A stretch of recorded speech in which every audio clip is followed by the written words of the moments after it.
Welcome to the Midnight Stories Club. Here, we don't chase sleep, we chase shadows. Each night, a tale is shared. Each tale darker than the last. Sit back. Light fades. The stories begin.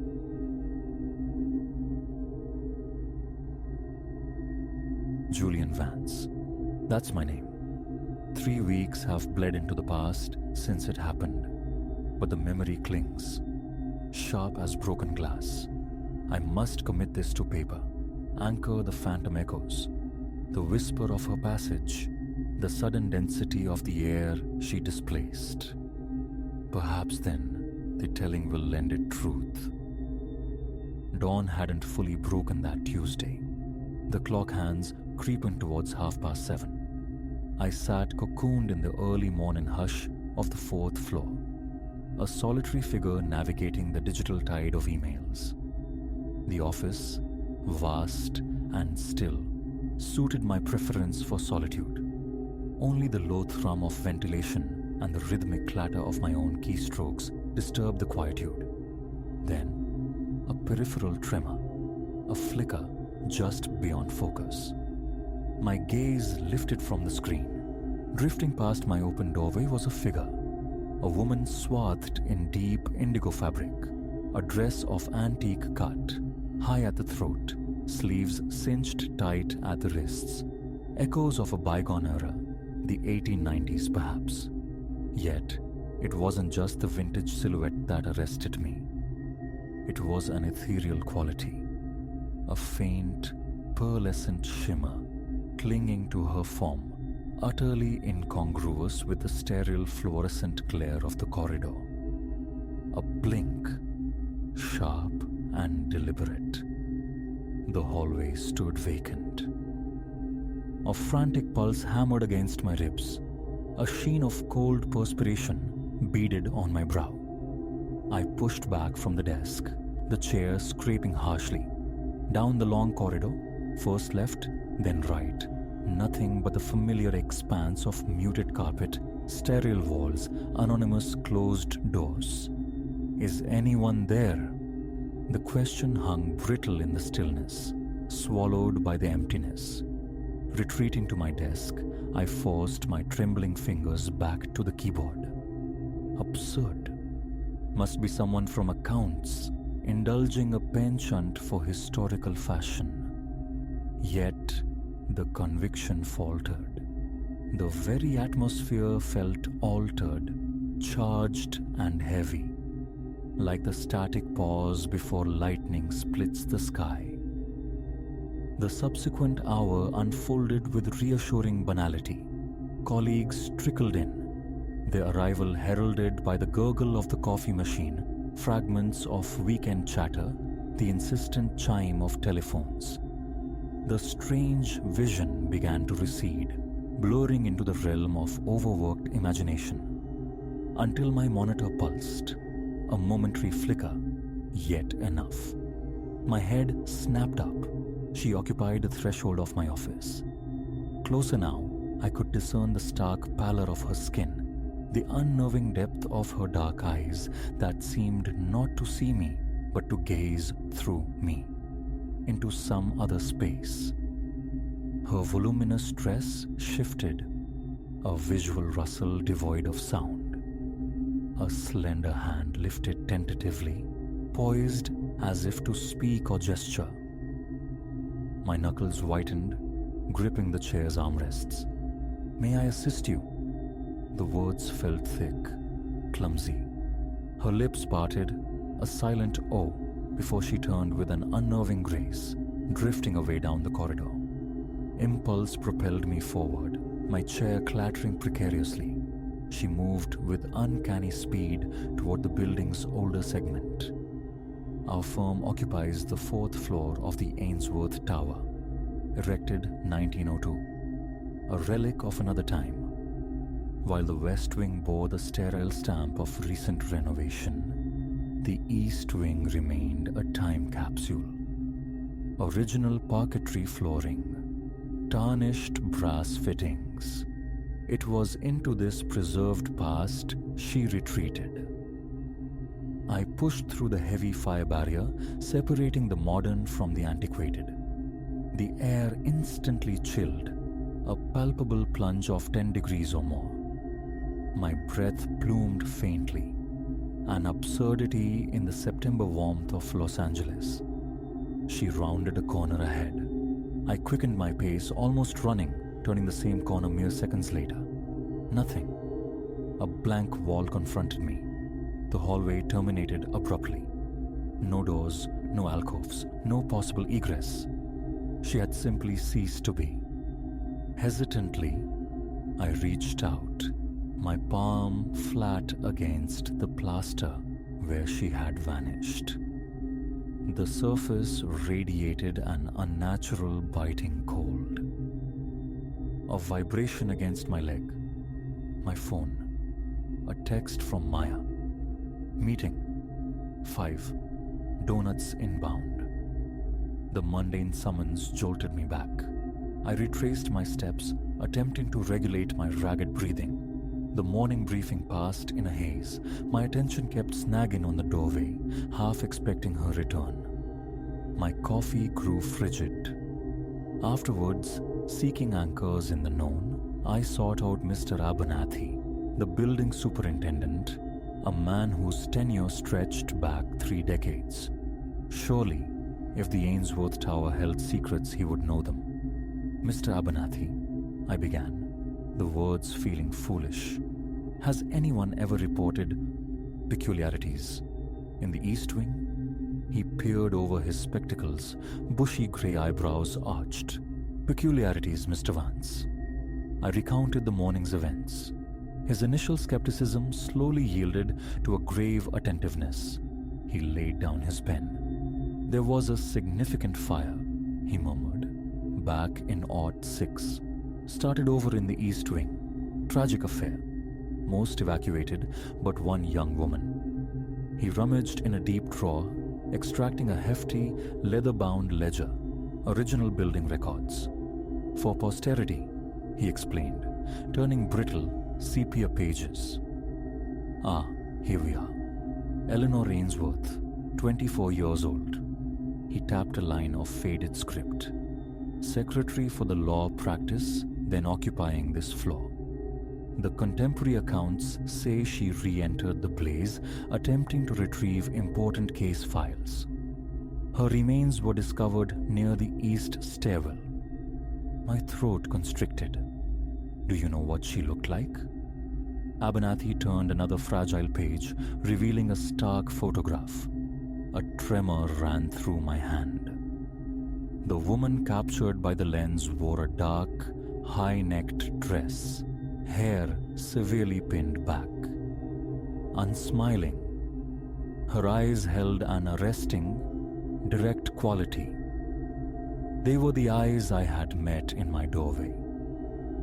Returning to my desk was futile. Concentration shattered.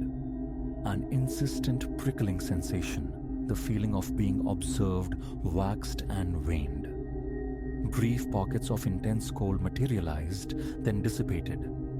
My computer became temperamental. Applications closing spontaneously. The screen flickering erratically.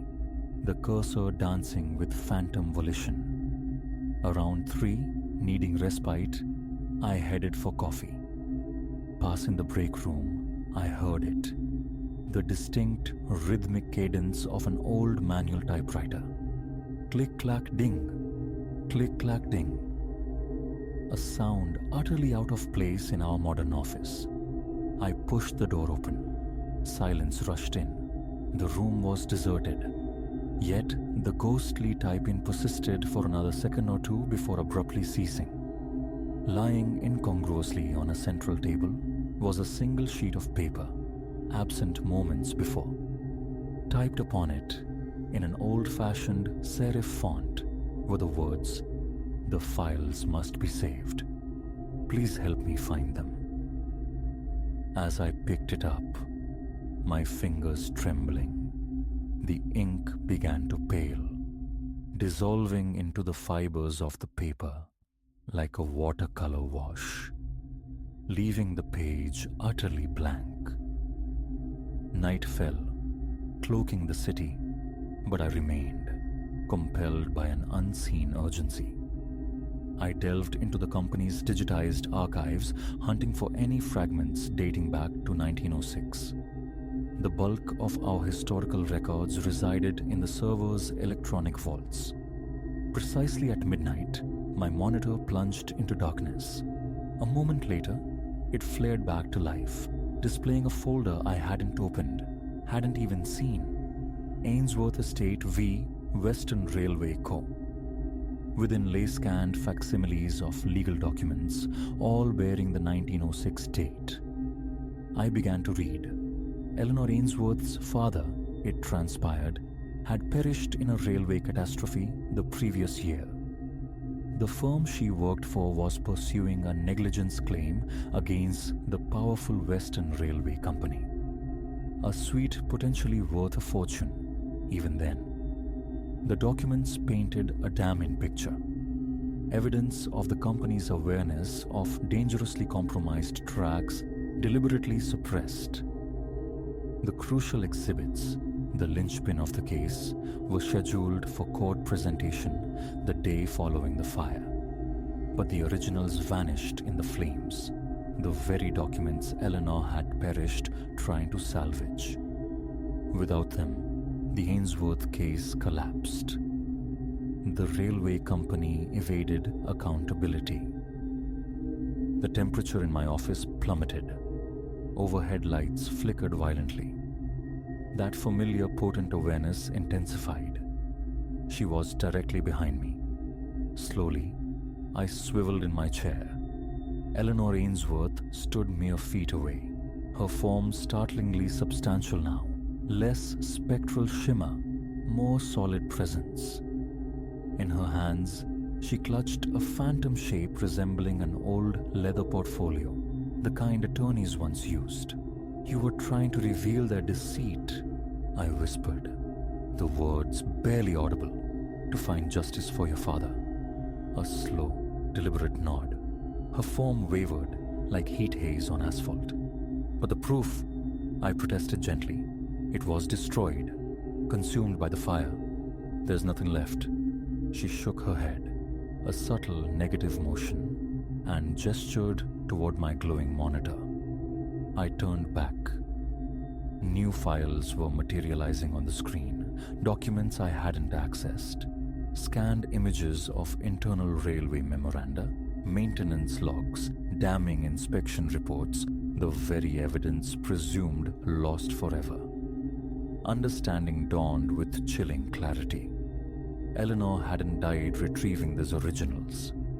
She had died trying to ensure someone knew where the copies were secreted. Duplicates hidden somewhere within these very walls, safe from the flames. For the next 2 hours, I worked with feverish intensity, downloading, saving, printing every page. The Western Railway Company, I discovered with a quick search, had been absorbed over the decades but still existed as a division within a vast transportation conglomerate. A conglomerate currently facing scrutiny from environmental watchdogs. This century-old proof of negligence and deliberate concealment could prove explosive in contemporary legal battles. As the printer finally fell silent, the oppressive chill receded. The air in the room felt lighter, breathable again. I turned. Eleanor stood near the doorway, her aspect transformed. The unsettling luminescence was gone. An aura of profound peace emanated from her. She offered a faint, almost imperceptible smile, inclined her head once, and then she simply wasn't. Vanished not into shadow, but into stillness. The following morning, I dispatched encrypted copies of the files to investigative journalists at 3 prominent news outlets. 2 weeks later, the story detonated across headlines. The conglomerate's stock value cratered overnight. Class action suits are currently being marshaled. My habit of arriving before sunrise persists. Sometimes, a fleeting coolness brushes my skin, or a swift movement flickers at the edge of my vision. But the quality of it has changed. The presence, if it lingers, holds no menace. Occasionally, when working past dusk, the faint, ghostly rhythm of typewriter keys drifts from the direction of the break room. I've come to interpret it as a gentle suggestion. Time to close the laptop, head home, rest. Last week, I requested my office be relocated to the East Wing. Mr. Abernathy regarded me as if I'd lost my senses. No one willingly chooses the drafty, antiquated section with its groaning floors and temperamental radiators. Yet, I feel an inexplicable pull to be here, a sense that some narratives remain incomplete until the final chapter, however delayed, is written in the ink of justice. This morning, resting squarely on my otherwise clear desk, lay a single, blank sheet of paper. As I watched, mesmerized, letters materialized upon it, faint as wood smoke. Thank you. Then, just as swiftly, they dissolved back into the unmarked page. The ephemeral font echoed that of a machine long silent.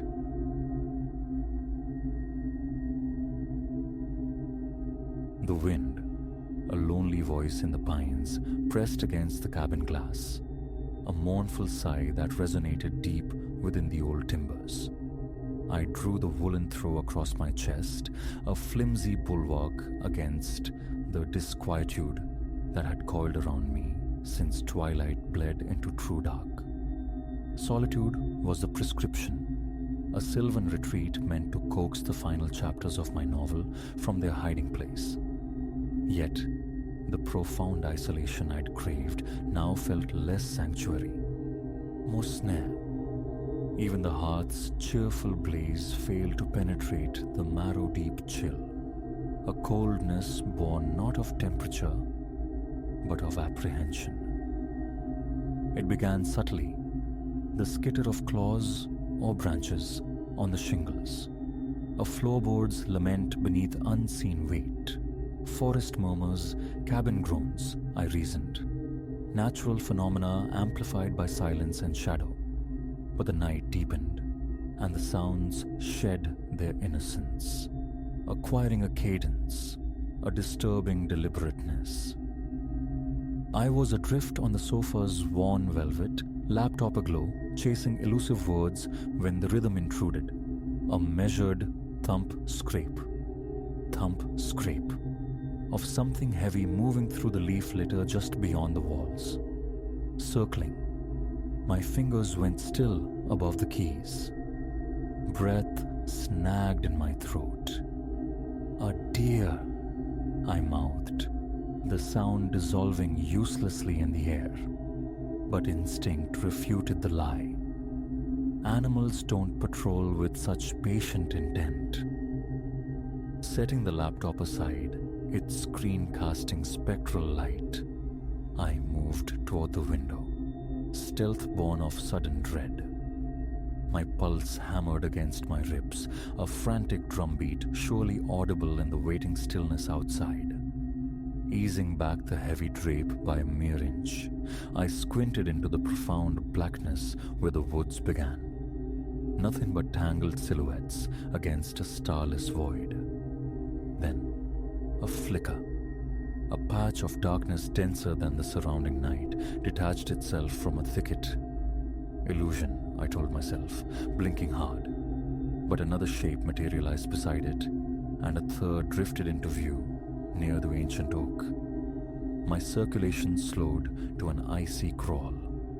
Figures, humanoid shapes, standing sentinel among the trees, their collective gaze fixed upon my small, vulnerable square of light.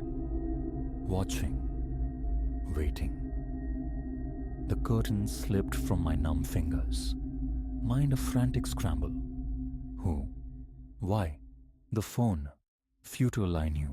The signal non-existent this far from civilization.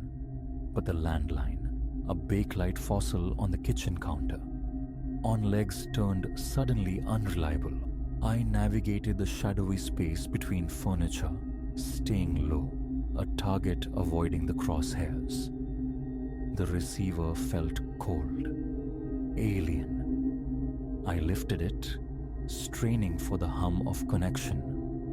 Only a dead, hollow emptiness answered. A choked sound, half sob, half curse escaped me. No escape route, no lifeline.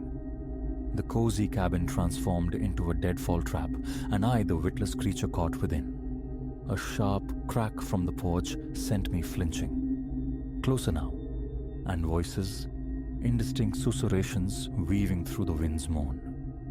My eyes darted wildly, seeking a weapon? The gleaming knife block on the counter offered its grim potential. I seized the chef's knife, its heft both anchoring and terrifying. Violence was a foreign language to me, fighting an unimaginable act. Yet, faced with this encroaching unknown menace, a primal instinct flared. Survival at any cost. Another impact, heavier this time, reverberated from the front door. They were testing it. I flattened myself against the cool plaster beside the kitchen doorway, the knife held tight, its polished surface reflecting the erratic firelight. My breathing was a ragged counterpoint to the wind's howl. The doorknob twisted, released, twisted again. Silence stretched taut, a fragile tendril of hope unfurled, only to be instantly shredded by the shattering cacophony of glass breaking somewhere toward the living room. They were breaching the walls. Panic surged, a viscid tide threatening to drown reason.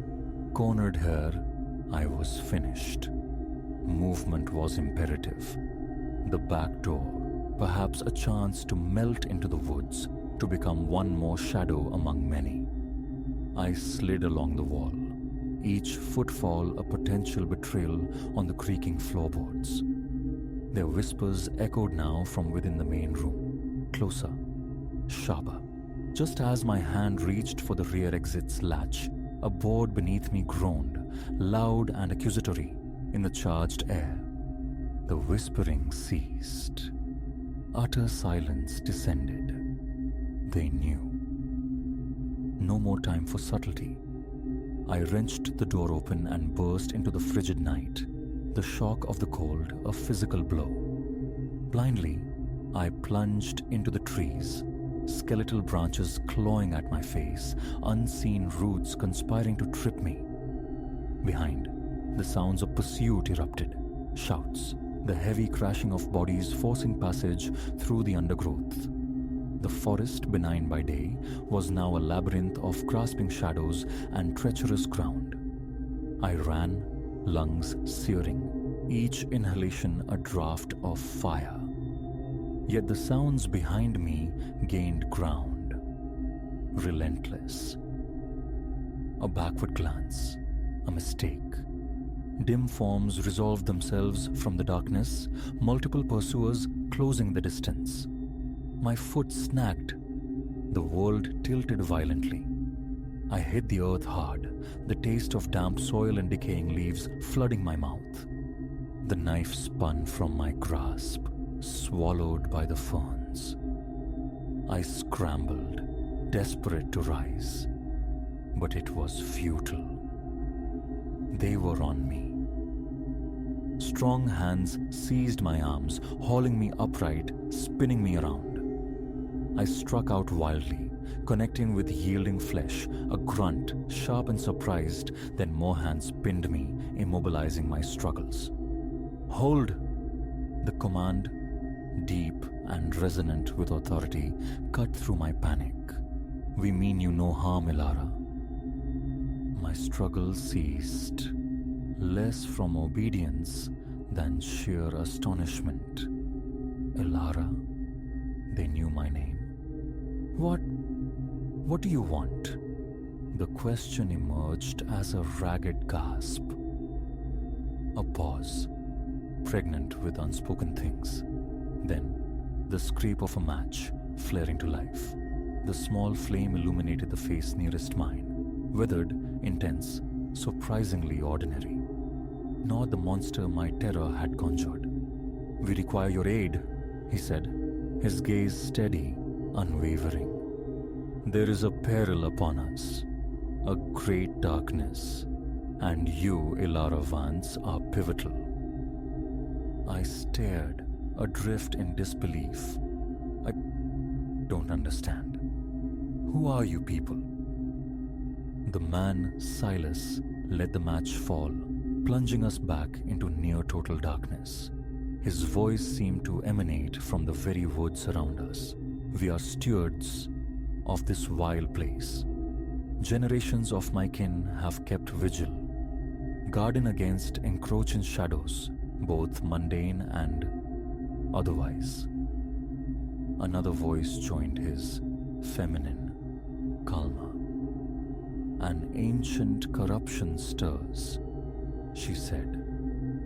"We have foreseen its approach, a blight that threatens this forest, yes, but far more beyond it. It gathers strength with every moon." "And you think I can stop it?" Incredulity sharpened my tone. "I'm a novelist. I came here for quiet, not cosmic battles." A dry chuckle sounded from my left. "Destiny often selects unlikely instruments, Miss Vance. That story you wrestle with, its threads are woven into the tapestry we speak of. It holds more consequence than you imagine." My head swam. This was madness, an elaborate hoax, a stress-induced delusion. "I don't believe this," I whispered. Yet beneath the denial, a strange resonance stirred, an echo of something forgotten or foretold. Silas spoke again, his tone softening. "It is much to absorb, we know. Forgive our methods. Terror was not our intent, but confirmation was necessary. Will you grant us audience? Allow us to lay bare the truth." Surrounded, held captive by strangers claiming ancient lineage and prophetic sight, every rational fiber screamed, "Flee." But under the fear, a different current flowed. Curiosity, a nascent sense of significance. What if it wasn't delusion? What if this impossible scenario held a kernel of truth? After a silence that felt measured in heartbeats, I nodded, finding a steadiness I didn't feel. "All right," I conceded. "I'll listen. But if this involves robes and chanting, I'm out." A ripple of quiet, relieved laughter passed through the unseen group. The oppressive tension eased, replaced by an expectant stillness. Flashlights materialized, their beams cutting cones of light through the dark as we turned back toward the cabin. My life, I sensed with unnerving certainty, had just pivoted on an unseen axis. The novel, moments ago my singular focus, now felt like a prelude, a faint sketch of the narrative I was abruptly thrust into. Stepping back over the threshold, into the amber glow of the firelight, I drew a deep, fortifying breath. Whatever revelations awaited, whatever impossible truths these guardians carried, I was here. The shadows I had fled moments before now seemed less menacing, more like veils concealing profound mysteries. As I settled onto the worn sofa, the knife forgotten on the forest floor. I prepared to listen. I had a feeling the story I was about to hear would demand more of me than any I could ever write. I was ready, perhaps, to be rewritten myself.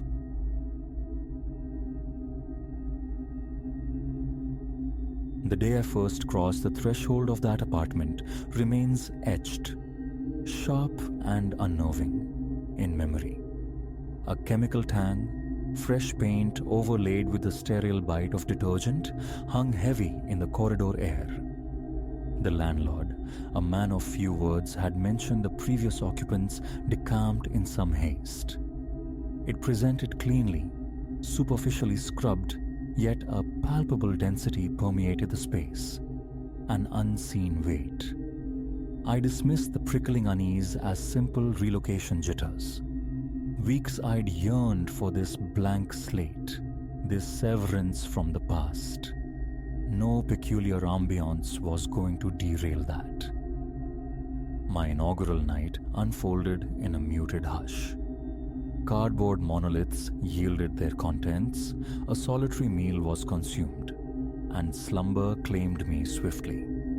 Morning light, however, revealed the hallway mirror, a tall, unassuming rectangle, marred by a constellation of smudges and distinct handprints, an oversight by the cleaning crew, I reasoned. Armed with glass cleaner and cloth, I exorcised every trace, polishing the surface to an immaculate sheen. Yet, scarcely an hour later, phantom prints had bloomed anew, faint, greasy impressions against the glass. I traced one with a fingertip. Another meticulous wipe down preceded my departure for the day. That evening, en route to the washroom, a flicker in the periphery drew my gaze to the mirror. My own form, naturally, but the motion felt asynchronous. I pivoted left. The reflection seemed to hesitate, a fractional delay before mimicking the turn. A step closer ignited a frantic rhythm against my ribs. I experimentally waved a hand. The mirrored hand lifted, yes, but lagged. A stutter in the visual stream. A neurological hiccup? Exhaustion playing tricks. I shook my head, attempting to dislodge the thought. The face staring back wore my own bewildered frown. I shrugged, letting the anomaly dissolve into the mundane rhythm of the evening. Daily, sometimes twice, I waged war on the mirror's surface, yet fresh handprints materialized relentlessly, migrating across the glass with capricious inconsistency. By the third day, curiosity curdled into a specific experiment. I cleansed it thoroughly, stepped back, then immediately returned. Nothing. Hours later, though, they were back, more spectral palms pressed flat, scattered like ephemeral graffiti. A cold tide rose beneath my skin. Perhaps I'd brushed against it unconsciously, my own hands the culprits. Yet, no memory of such contact surfaced. Later, cocooned on the sofa, drifting on the edge of sleep while a film droned on, a whisper feathered the silence. My name, it sounded like, distorted, as if bubbling up through water. I muted the television, straining my ears. Stillness reigned. My gaze, however, was inexorably drawn down the corridor to the mirror, now a dark rectangle in the unlit passage. A reluctant magnetism pulled me forward, legs stiff, throat constricting. Close up, nothing seemed amiss. My reflection stood there, a portrait of nervousness, perfectly mirroring my stance, my shallow breaths. A shaky sigh escaped me. Back on the couch, a flush of embarrassment crept up my neck for succumbing to such dramatics. The subsequent days became an exercise in hypervigilance, scrutinizing my reflection's fidelity. Sometimes, the synchronicity was flawless. Other times, a subtle drag, a nuanced deviation in rhythm, flickered at the edges of my sight, making the fine hairs on my arms stand erect. I'd blink rapidly, rub my eyes, blaming fatigue or the play of light. But the more I observed, the more the unnerving conviction solidified. My reflection possessed a volition distinct from my own. One night, sleep proved elusive. Restlessness propelled me into the hallway, bathed in the weak, ambient glow filtering through the window from the street lamp below. I stood before the mirror, confronting my own image. The familiar greasy constellations adorned the glass. Open palms pressed hard. A compulsive urge to wipe them clean warred with a sudden, defiant decision. Leave them. Let them remain overnight, a silent testament. As I turned away, taking a deep, steadying breath, the whisper returned, intimate and chilling, impossible to locate. From behind the glass? From within my own skull? Why did you come back? My heart hammered a frantic tattoo against my ribs. I spun back. The reflection was static, normal, save for a minute. Almost imperceptible tilt of the head, a slight lean forward that I myself was not performing. Breath hitched. The question echoed, unanswered. I stumbled back to the bedroom, slammed the door, and flooded the room with light, banishing shadows until dawn. Morning found me before the mirror again, studying the reflected face, cheeks flushed with a mixture of anger and residual fear. I touched the cool glass. My reflection's fingers met mine, but that infinitesimal lag persisted, undeniable now. Stay calm, I commanded myself. Then my focus shifted to the space behind. My reflection, a small table materialized, supporting a lamp I'd never owned, never seen. I whipped my head around, scanning the bare walls of my actual hallway. Nothing. Yet mirrored reality held that phantom furniture. Pulse pounding. I leaned closer. The reflection matched my movement, but the lamp grew clearer, resting on a non-existent surface within the glass. The workday was a blur of distraction, a knot tightening in my stomach, fingers drumming restlessly on my desk. Ignore it, replace it, logic dictated. Yet a deeper, more primal curiosity gnawed, demanding comprehension. That night, I tried a different tactic, bathing the mirror in the focused beam of my phone's flashlight, probing for optical quirks. Nothing changed, except the ever-present handprints, scattered randomly, evidence of unseen pressure. After 2 more days adrift in this sea of strangeness, my sanity felt frayed at the edges. I phoned Liam, confessing only to a pervasive unease in the new apartment, poor sleep. The mirror remained my secret, too outlandish, too suggestive of delusion. He offered camaraderie over beers, an anchor of normalcy I felt compelled to decline. This felt intensely personal, a confrontation I had to navigate alone, for reasons I couldn't articulate. Hanging up, I returned to the hallway sentinel. My reflection stared back, mirroring my tension. Then, its eyes shifted fractionally, a subtle refocusing, imbued with an intensity that wasn't mine. A clammy dampness slicked my palms. Behind my reflected self in that other space, a door stood ajar, revealing a sliver of a living area, a sofa utterly foreign to my possessions. Shivers traced icy paths down my spine. Blinking changed nothing. Breathing grew labored. I retreated, locking myself in the bedroom, pacing, heart threatening to batter its way free. Why did you come back? The question looped, insidious. Had I been here before? Impossible. This building was entirely new to me. Come back. Where? My mind raced, grasping at explanations, until I forced it into silence. Sweat beaded on my forehead.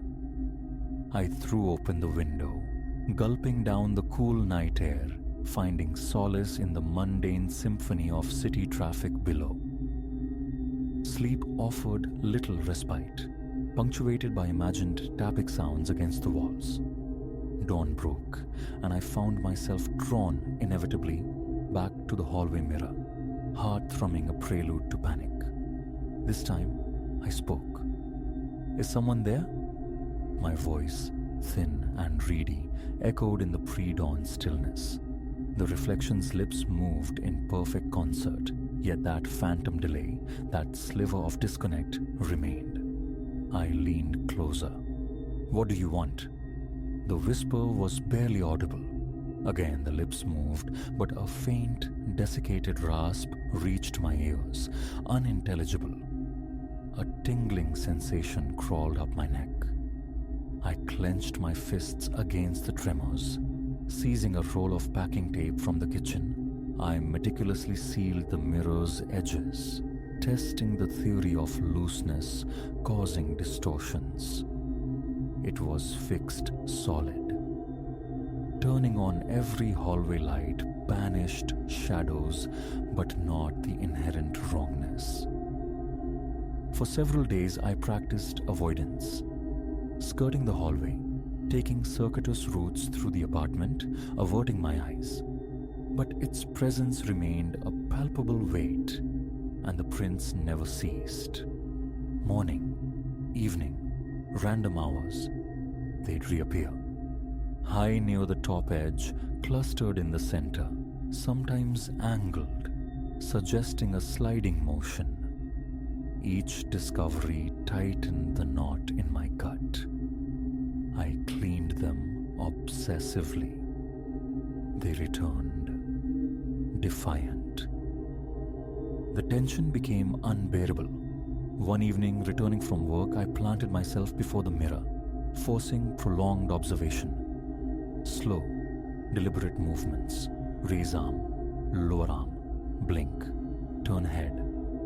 The reflection mimicked, but always that fractional hesitation, that subtle variance. A throbbing pulse hammered at my temples. Then it deviated. While my own arms remained slack at my sides, the reflection lifted its left hand, slowly, deliberately, bringing it towards its face. My blood ran cold. My entire body locked. Mouth dry, a sharp chill radiated across my back. It was acting independently. Paralyzed, I watched as the reflected hand traced its own chin. Then, it turned slightly, revealing more of that impossible room behind it. The lamp, the alien sofa. My legs trembled, threatening to buckle. I recoiled instinctively. The reflection simultaneously stepped forward. An optical illusion that felt terrifyingly real, as if it intended to close the distance. Ragged breaths tore from my lungs. "Who are you?" The words cracked, fragile. The reflection's mouth moved, shaping silent syllables. Its eyes bored into mine. No sound emerged, only a faint sibilance like escaping steam. I couldn't endure it. Snatching a throw blanket from the living room, I flung it over the mirror, smothering the image. My heart pounded against my ribs. Arms stiff, I pressed the fabric against the frame, desperate to block the view, to negate its existence. That night brought marginally better sleep, a fragile peace bought by concealment. But morning revealed the blanket pooled on the floorboards. Had I removed it in a somnambulistic haze? The memory refused to surface. Anxiety churned. The mirror, predictably, was freshly besieged by prints, palms pressed against every available inch of glass. A curse escaped my lips. I considered wresting the heavy mirror from the wall, but the fear of damaging the plaster and a deeper, unacknowledged fear of what might lie behind it stayed my hand. Instead, I sought refuge outdoors. The sky wept a fine drizzle onto the grey pavement. The smell of wet concrete, the comforting anonymity of passing cars and hurried pedestrians offered temporary respite. Yet, behind closed eyelids, the image persisted. My reflection, moving with its own alien rhythm. Returning, I hesitated outside my own door, gathering resolve. The apartment felt colder, somehow altered. A faint draft whispered near the windows, though I'd shut them tight. The hallway light flickered erratically. A new development. The blanket lay discarded again. This time, I folded it, tucking it away in a closet. Covering it was futile. Avoidance was impossible. Taking a ragged breath, I faced the mirror once more. "All right," I murmured, the words barely audible. "I'm here." The reflection appeared calm, yet retained that disquieting temporal lag. The phantom lamp and sofa materialized behind it. Then, a shape stirred behind the sofa, a dark silhouette, details obscured. My skin flushed hot, sweat broke out across my body. I blinked hard. It remained. This felt utterly real, no hallucination. The shape moved, exiting the frame of the reflection's view. Then, the reflected head tilted, subtly, as if listening to someone unseen in that other room. Rooted to the spot, thoughts fragmented. I felt a primal terror grip me. My throat tightened. A bitter taste coated my tongue. The whisper returned, impossibly close, as if breathed directly into my ear. "Why did you come back?" My eyes darted to the reflection's mouth. No movement. The voice felt nearer than the glass. The question, nonsensical yet piercingly personal, hung in the air. My breath hitched. I wanted to answer, but the words wouldn't form. The reflection simply watched, its eyes holding mine. Then I saw it. On the reflection's face, just beneath the jawline, a faint scratch, thin and red, that I did not possess. My fingers flew to my own skin. Smooth, undamaged. But in the glass, the mark persisted, raw, recent-looking. Nausea surged. I stepped closer, hand raised, verifying the absence of any mark on my own flesh. Yet the reflection bore its wound. I tried rubbing the mirror. Perhaps a smear, a trick of the light? Cold, smooth glass met my touch. The scratch remained. My hands began to shake violently. Escape. Keys. Leave now. But I was anchored, mesmerized by the impossible scratch, the phantom furniture, the spectral handprints, the asynchronous movements. The reflection leaned forward, its face drawing closer until it nearly touched the glass from the other side. Its lips parted. A slow, audible exhale seemed to emanate from within the mirror itself. Only then did I realize I'd been holding my own breath. I gasped, heart seizing. The tension snapped. "What do you want from me?" The shout ricocheted off the bare walls. The reflection's lips moved, shaping a response I couldn't hear, only that quiet, rasping sigh, a whisper devoid of words. Nerves screamed. Its eyes locked onto mine, and I noticed it was slightly offset now, subtly leaning out of perfect alignment, waiting. For what, I couldn't fathom.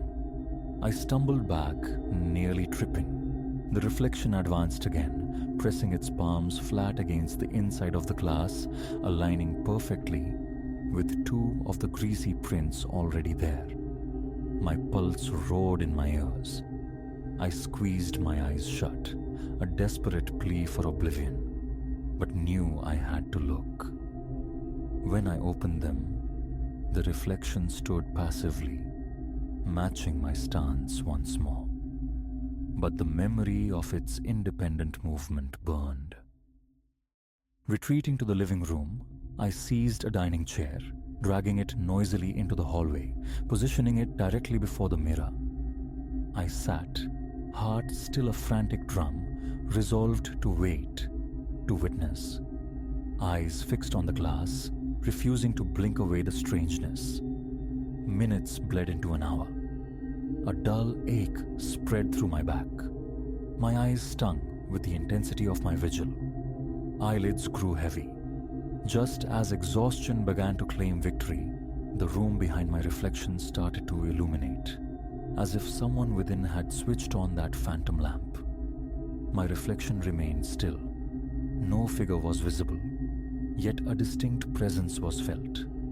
Muscles clenched, a sharp intake of breath, and the whisper, clearer now, undeniably external. Why did you come back? I surged to my feet, adrenaline flooding my system. Gripping the mirror's frame, I thrust my face close, my own breath fogging the cold surface. I never lived here before. The cry was raw desperation. My reflection's eyes flared with sudden, startling intensity.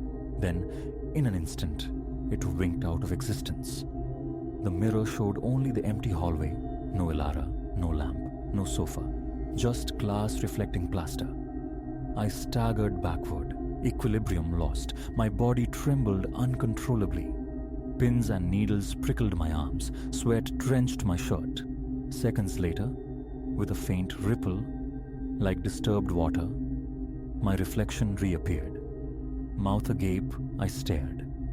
It watched me, bearing that inexplicable scratch, possessed by that same disjointed timing. I couldn't bear it. Snatching a towel, I threw it over the mirror again and fled to the bedroom, locking the door behind me. Mind racing, body weak, head pounding, I collapsed onto the bed, pressing palms to my face, fighting for breath. No more whispers followed, but the question echoed, relentless. I don't know if I can remain in this place. Each morning, the handprints greet me, a faithful, chilling confirmation. Each night, the soft inquiry drifts down the hallway, or perhaps only through the corridors of my mind, asking why I returned. I possess no answer. I grasp none of it. I only know the mirror is a wound in reality. It shows me things that are not. It shows me myself, yet not myself. And the chilling conviction grows. I am trapped on the wrong side of the glass, or perhaps, terrifyingly, the right side. Certainty dissolves. There is only the mirror, the question, and the inescapable feeling that I am facing a reflection I no longer recognize, in a place I may never truly leave.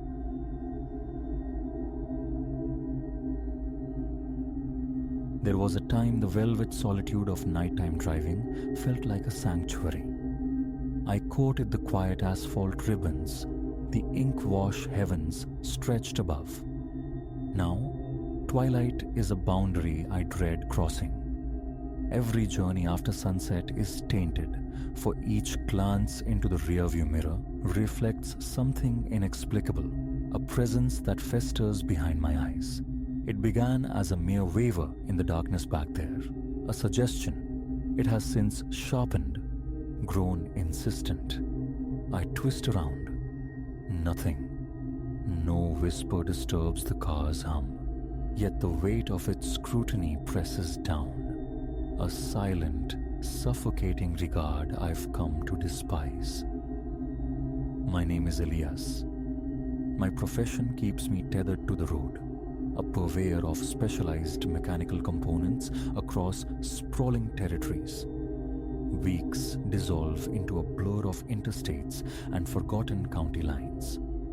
My sedan, a steadfast machine chosen for its endurance, was once my vessel of freedom. Until a few months passed, I embraced the nocturnal mileage, fueled by lukewarm coffee and the flickering companionship of the radio. The highway unfurling like a promise. Apprehension was a foreign concept, banished until that initial evening when the umbra first materialized.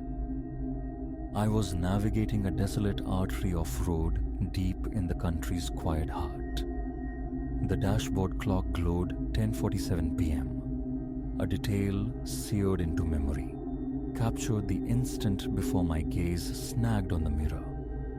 The cabin light was extinguished, illumination bled solely from the instrument panel and the fleeting glare of opposing headlights. Fatigue was a low hum beneath my awareness, not yet overwhelming. The radio murmured softly.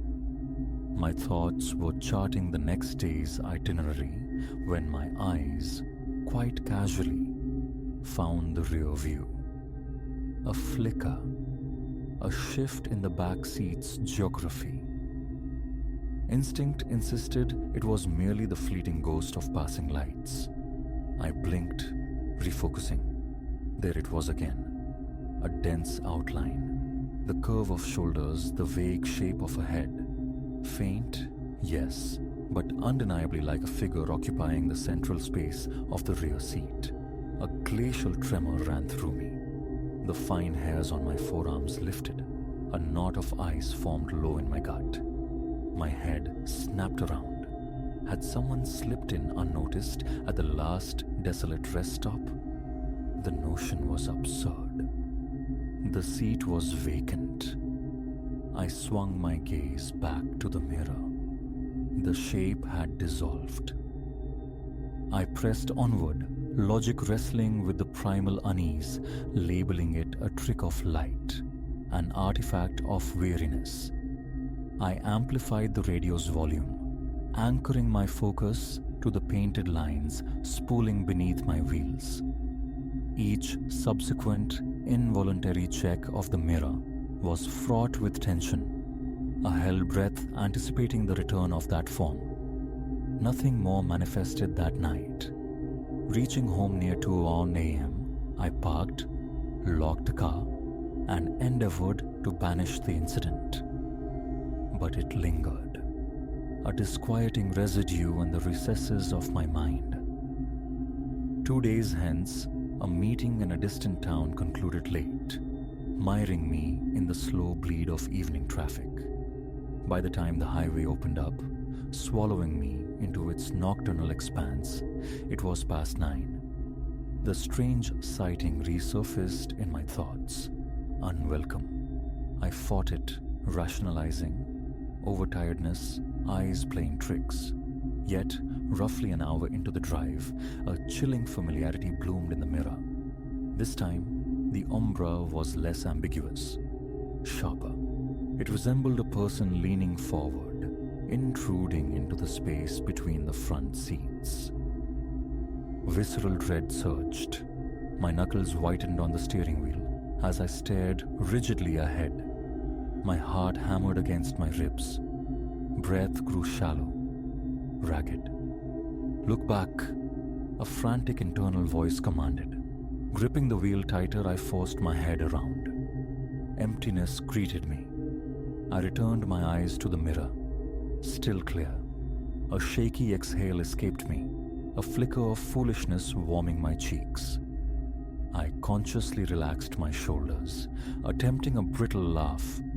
It was then, from the absolute periphery of my vision within the mirror's frame, that movement registered again. A swift jerk of my head revealed nothing. This unnerving dance persisted for the remainder of the drive.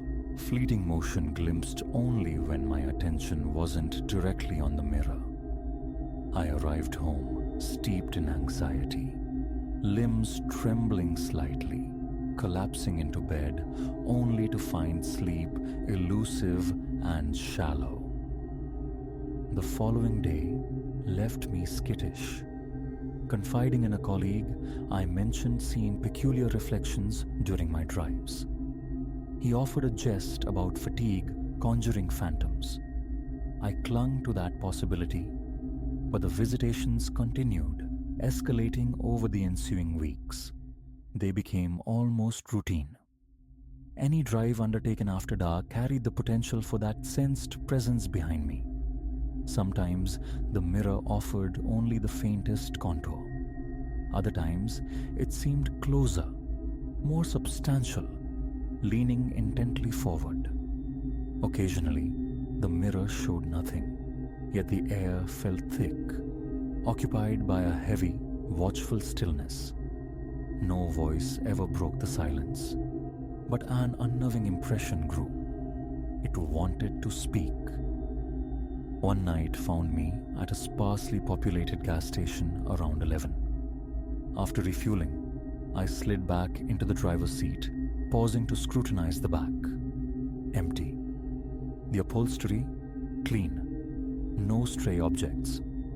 I resolved to drive home calmly, fearlessly, but the moment the engine turned over and I merged onto the road, the sensation returned, immediate and palpable, as if an unseen passenger had silently settled in behind me. My scalp prickled. A chill permeated my skin despite the mild night. My breathing quickened. My eyes darted compulsively to the mirror. The silhouette flickered, appearing and vanishing at the edge of perception. At one juncture, it seemed starkly centered, as though peering directly between the headrests. Panic flared, and the car swerved dangerously before I wrestled it back under control. I killed the radio, craving silence, but the quiet amplified everything. Each minor creak of the car chassis became a jolt. The engine's drone seemed invasive. My own respiration sounded harsh, desperate. I tried speaking aloud, a trembling mantra. Calm down. There's nothing there. Just keep driving. My voice betrayed me, thin and unsteady. That night, perhaps halfway home, the phenomenon shifted. I sensed motion adjacent to my shoulder, a disturbance in the air like someone leaning in close. Nothing registered in my peripheral vision, yet I felt it, an almost imperceptible brush against my left side. A strangled cry escaped me as I jerked the wheel violently, narrowly avoiding the ditch. Correction came automatically, instinct overriding terror. My heart pounded violently, a frantic drumbeat in my throat.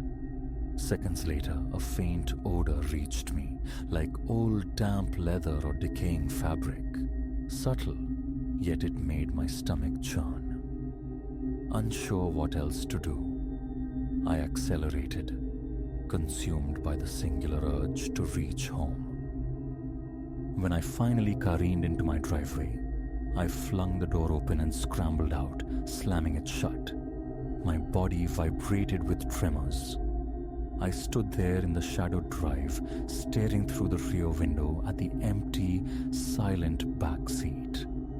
I stumbled to my front door, locked it securely, and spent the remainder of the night wide awake on the living room sofa, unable to settle. My palms remained slick with sweat, my eyes scanning the familiar room for unfamiliar shadows. Was I fracturing under stress? Were these waking nightmares hallucinations born of exhaustion? Yet, daylight brought a semblance of normalcy. I managed my work, interacted with clients, compartmentalizing the nocturnal dread. Until evening approached, then, the familiar knot of anxiety tightened in my chest. Another trip loomed later that week. I meticulously planned, aiming for a return before sunset. But meetings inevitably ran long. Delays accumulated, and darkness caught me on the road once more. That drive surpassed previous horrors. Almost immediately, the shape materialized in the mirror. Faint initially, it remained relatively still, a mere smudge in the darkness. After some time, a distinct rustling sound arose, like stiff fabric shifting, originating from the back seat. I risked a glance over my shoulder. Nothing, of course, but my skin felt icy. My breaths short, sharp gasps. I fiddled with the climate control, seeking a rational source for the sound. A draft. It made no difference. The rustling persisted, intermittent but undeniable. Then, a single quiet tap sounded on the window directly behind my head. Just once. I nearly levitated from the seat. As I neared home, the shape seemed to lean forward again, more assertively than before. This time, I felt a definite, albeit slight, pressure near my left shoulder. My entire frame went rigid. My eyes burned, dry from forgetting to blink. The urge to pull over screamed within me, but the narrow, shoulderless road offered no refuge. I pushed on, knuckles bleached white on the wheel. The presence lingered, unnervingly close, as if poised to whisper. No words came, only a faint, sibilant hiss near my ear. The warmth of my own breath fogging the window beside me felt alien, terrifying. I parked on the street that night, too unnerved to even approach the back door of the car. Locking it remotely, I fled inside. Television offered no distraction. Every creak of the house, every distant night sound sent jolts through me. Sleep, when it finally came, was fractured by uneasy dreams, leaving me utterly drained by morning. I contacted my supervisor, inquiring tentatively about reducing late drives. The answer was unequivocal.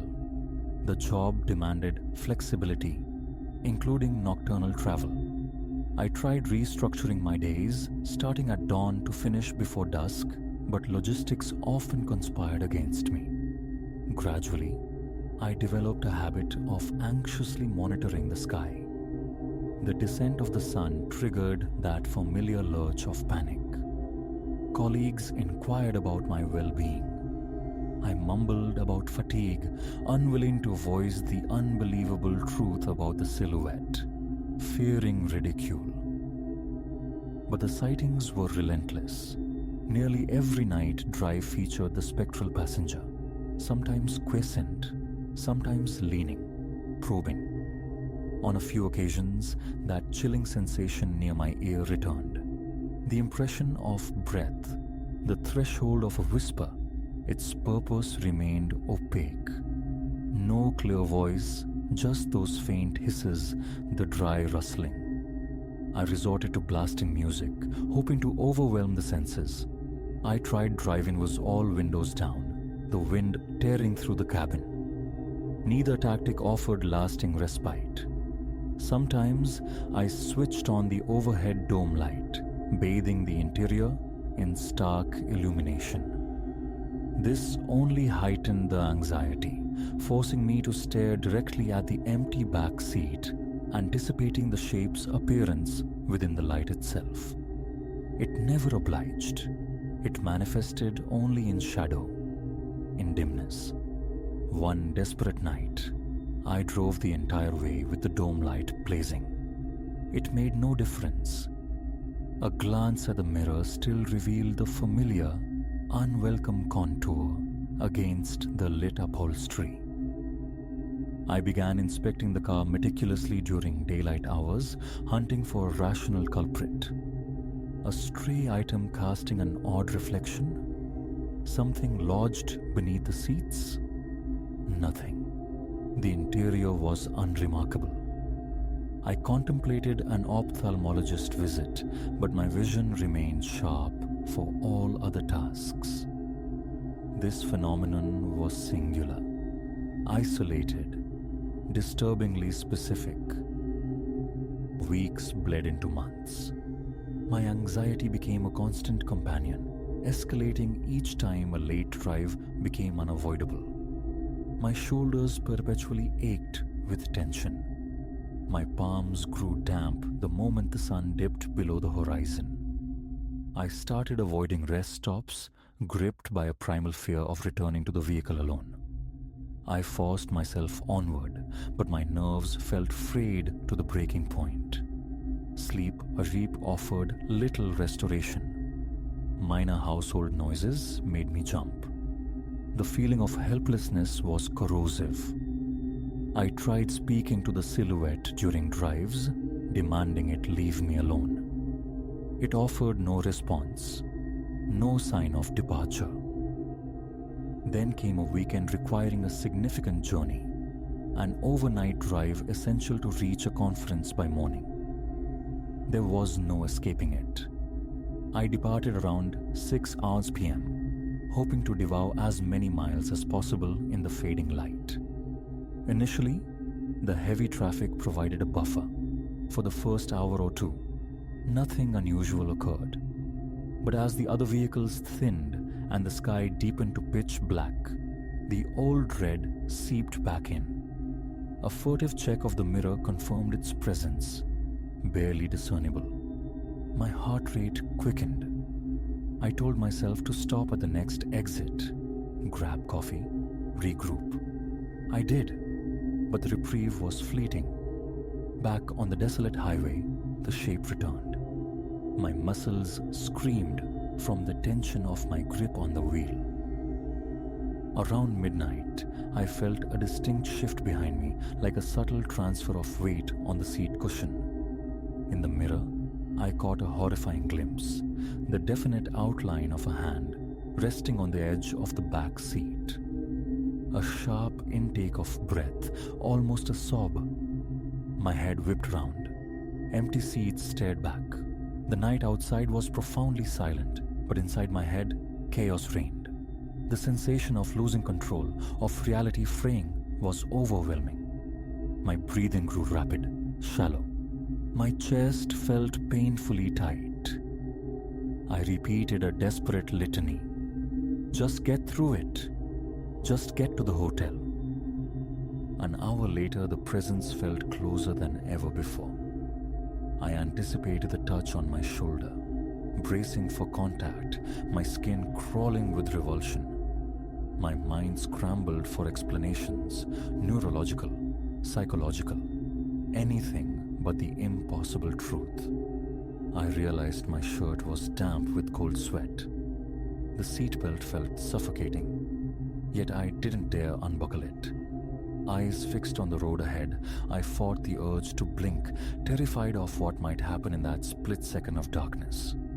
I began whispering, "Go away," over and over, the words barely audible above my own frantic pulse. By the time I finally pulled into the brightly lit hotel parking lot, I was trembling uncontrollably. My head felt light, my mouth arid. I parked directly under a lamp standard, snatched my luggage, and practically ran inside, nearly forgetting to lock the car in my haste. Sleep that night was a brief, haunted affair, punctuated by visions of the silhouette. That trip cemented my resolve. This existence was untenable. Now, whenever feasible, my workday concludes with the setting sun. I meticulously map routes to preclude driving after dark. My colleagues likely perceive my rigidity as peculiar, perhaps unprofessional. Their opinions hold little weight against the visceral terror. I offer vague excuses, night vision issues, a preference for early rest. Admitting the truth, confessing that I see something sitting in my back seat feels absurd, inviting disbelief. Yet I know what I have witnessed, what I continue to feel. There exists no doubt in my mind. Something occupies that space behind me, staring, regardless of impossibility. These days, Nocturnal drives are kept brief, undertaken only when utterly unavoidable. If forced into the darkness, I try desperately to find a companion for the journey. The silhouette has never manifested when another person shares the car, only when I am alone. This detail only amplifies the profound unease.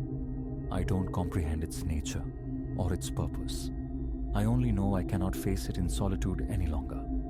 My nerves feel permanently scorched, my patience exhausted. Any night drive leaves a residue of fear that poisons my sleep. Even recounting this now knots my stomach. The phantom memory of that shape leaning close, conjuring an involuntary shiver. I have altered my schedule, refused assignments necessitating late travel. It is undoubtedly hindering my career, but the alternative, those hours trapped in the car, is unbearable. People ask about my sudden inflexibility. I invent obligations, fabricate personal reasons. The truth remains locked away. I refuse to be confined with that thing ever again. Every time darkness falls while I'm behind the wheel, every instinctual glance into the rearview mirror triggers a wave of suffocating dread. I cannot function under that weight, nor can I articulate it to anyone untouched by such chilling, inexplicable phenomena. I wish this narrative offered a dramatic resolution, an explanation, a catharsis. It doesn't. I have found no solution, no means of banishing it. My only recourse is avoidance, starving it of the opportunity to appear. If darkness catches me unprepared, that familiar terror constricts my chest. I find myself staring into the mirror, paralyzed by the fear of seeing it coalesce from the shadows again. Sometimes I think I perceive a flicker, a suggestion of form, and I squeeze my eyes shut, praying it away. Other times, I simply fix my gaze forward, numbly piloting the vehicle until I can pull over into the sanctuary of light. Heart pounding, waiting for the panic to subside. That is my reality. It may sound like madness, like superstition run rampant, but it is the truth of my experience. A shape inhabits my backseat during nocturnal drives. It appears only when I am alone. It sometimes leans close, as if on a verge of utterance. I hear no distinct words, only the faintest impression of breath near my ear. And that is more than enough to make me forsake the night road, perhaps forever.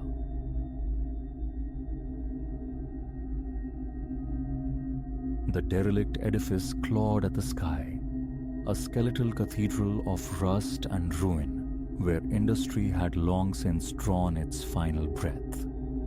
Never had Elias dreamt his hunt for the sublime image, the perfect frame of desolation, would plunge him headlong into a vortex of shadow play and raw survival. Photography was his solace, the lens a conduit to finding grace in the world's neglected, forgotten veins. Urban decay, his latest siren song, had lured him here, to this husk of a factory bleeding into the town's frayed edges, promising a motherlode of spectral compositions. As Elias approached, the afternoon sun bled long, skeletal fingers across the structure's pockmarked skin. His camera bag, laden with glass and metal, dug a familiar weight into his shoulder. The perimeter fence, a lattice of corroded chain link, gaped open where someone had torn a jagged maw through the metal. He slipped through the breach, a familiar alloy of exhilaration and unease quickening his pulse. Timber sealed the grand entrance, defiant, but a shattered window near the corner offered passage. Elias hoisted himself over the sill, dropping into what felt like the ghost of an administrative wing. Dust motes pirouetted in the slanted columns of light piercing the grimy panes. The air hung thick with the cloying perfume of rot. Methodically, he moved, a ghost himself amidst the peeling paint, the silent, oxidizing hulks of machinery, the tendrils of green reclaiming dominion.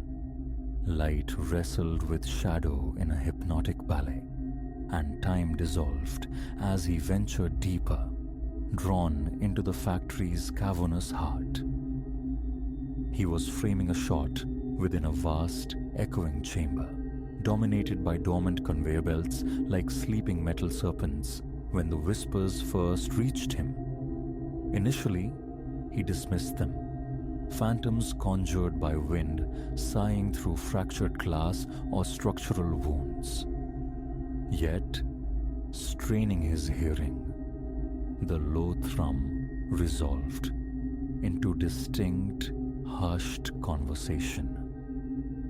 His first impulse, a naive urge for connection, was to announce his presence. Something stayed him. The cadence of the voices, muffled yet audible, lacked the casual air of fellow explorers or thrill-seeking youths. An undertone, sharp and taut, prickled the skin along his nape. Silently, Elias stowed his camera, becoming a shadow himself, creeping towards the source. The sound emanated from a room anchoring the far end of the immense factory floor. Closer now, fragments snagged his attention. Consignment due tonight. Keep sharp. The blue's been sniffing. Chief won't stand another foul up. A glacial chill seeped into his bones. This was no mere trespass. He'd stumbled into the gears of something illicit, dangerous. He began a slow, cautious retreat, intending to retrace his steps, vanish unseen. But haste betrayed him. His hip connected with an old oil drum. It wobbled, suspended for a heart-stopping eternity, before surrendering to gravity with a clang that detonated like ordnance in the vaulted silence. The voices ceased instantly. The hell was that? Go see. Move. Panic erupted, hot and suffocating. Elias turned, abandoning stealth, and fled. Shouts echoed behind him, pursued by the heavy thud of running feet. He sprinted across the concrete expanse, weaving through rusted monoliths and debris drifts. Ahead, the broken window gleamed. Escape, tantalizingly close. Rounding a towering piece of machinery, he collided almost bodily with a figure unseen until that moment. Surprise flared in the man's eyes, widening as they registered Elias and his gear. "Oi!" the man barked, lunging. Thought evaporated. Instinct took control. Elias swung the heavy camera bag in a wide arc. It connected solidly with the man's face. He crumpled without a sound. Elias vaulted over the downed form, lungs searing, pushing himself harder. He tumbled through the window frame, shards of glass scoring his arm as he hit the dirt outside. Scrambling upright, poised to run, he froze. The unmistakable snick of a firearm being cocked paralyzed him. "Hold it right there," a gravelly voice commanded from behind. Slowly, Elias turned. Two men stood silhouetted against the failing light, pistols leveled unwaveringly at his chest. A third was hauling the man Elias had struck, Bruiser, perhaps, to his feet. Blood ribboned from Bruiser's nose, his glare promising retribution. "Well now," said one of the armed men, Silas, his tone deceptively mild, his gaze like chips of flint. Looks like we caught ourselves a little shutterbug spy. Not a spy, Elias managed, his voice a trembling reed. Photographer, just taking pictures, didn't know anyone was here. Let me go. I won't say a word. Silas emitted a short, humorless laugh. Don't think that's happening. You've seen the setup. Chief's gonna want a word. They marched him back inside, the chill of the gun barrels palpable even inches away. Elias's mind raced, scrabbling for an exit from this vacant nightmare. Up dilapidated stairs into a cramped office space, he was shoved forcefully into a chair. One man, Rook, cinched zip ties tight around his wrists behind the backrest while Silas rifled through the camera bag. Quite the artiste, ain't ya? Rook sneered, flicking through the captured images on the camera's display. Got some moody shots here. Shame about the exhibition. Silas paced before him, tapping the pistol rhythmically against his thigh. So, picture man, who sent you? Cops? Competition? Nobody, Elias insisted, desperation lending his voice a raw edge. I swear, just exploring. Places like this, the decay. I didn't know. Silas scrutinized him, a long, unnerving appraisal. Something in Elias's terrified sincerity seemed to register. He gave a slow nod. Maybe you're straight, he conceded. Doesn't alter the facts. You're a loose end, a problem. Ice traced Elias's spine. He opened his mouth to plead again, but a shrill ringing cut him off. Silas produced a mobile, glanced at the screen, and answered. Yeah, Chief? Bit of a situation. He moved to the room's far side, his voice dropping to a low murmur. Elias scanned his surroundings wildly. Bruiser and Rook were momentarily distracted, muttering over some item from his bag. His gaze snagged on a rusty nail protruding from the rotting windowsill beside his chair. Millimeter by careful millimeter, he began maneuvering his bound wrists, pressing the plastic tie against the nail's rough point, sawing friction against the inflexible band. It felt impossibly thick, but he persisted, sensing the faintest abrasion. Silas ended the call, turning back, his face set like stone. Chief says no chances. We're clearing out tonight. You're coming along for the ride. Afterwards, let's just say you better hope you're a decent swimmer. His implication struck like a physical blow. Kill him. Dispose of him. Panic lent new ferocity to his efforts with the nail. He felt the plastic begin to fray, weaken. Just as the binding finally gave, a cacophony erupted from outside. The screech of tires amplified commands shattering the evening quiet. Cops! Rook yelled, peering through the grimy window. The small office exploded into frantic motion. Bags were grabbed, stuffed haphazardly with papers, bundles of what looked like currency. In the ensuing pandemonium, Elias was forgotten. This was it. With a final desperate wrench, he snapped the compromised zip tie. In a single fluid movement, he snatched his camera bag from the floor and bolted through the doorway. Shouts pursued him down the stairwell as he took the steps 3 at a time, the thunder of pursuing feet vibrating through the decaying structure.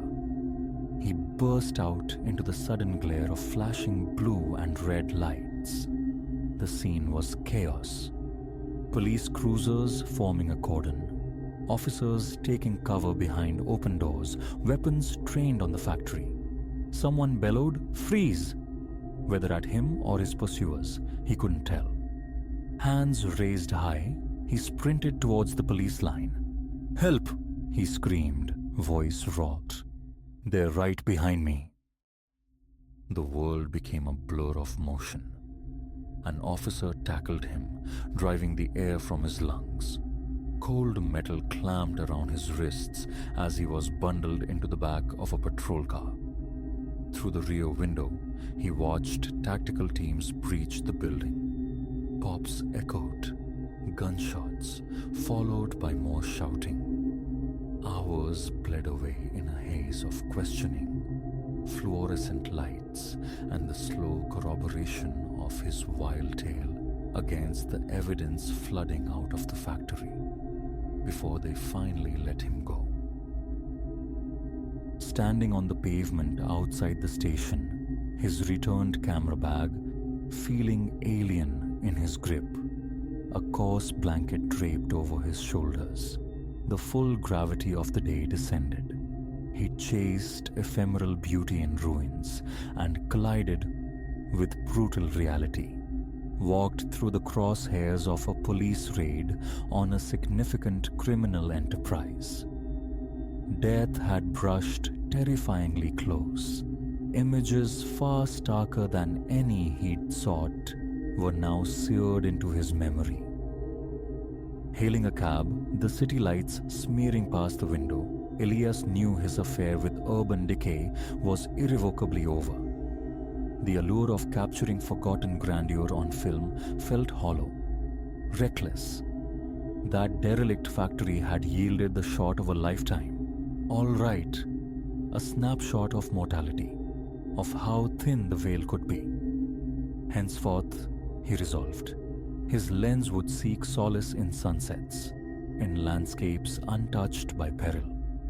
Sometimes, the most profound images were simply the ones that didn't demand a pound of flesh in return.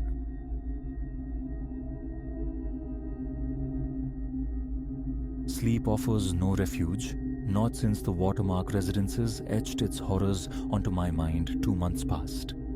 Curtains remain drawn now, steadfast guardians against the night. Windows after dusk, unthinkable portals. Certain sights sear themselves onto memory. Certain shadows cling, trailing you home. It began innocuously enough 3 months ago, settling into apartment 4B at the Watermark.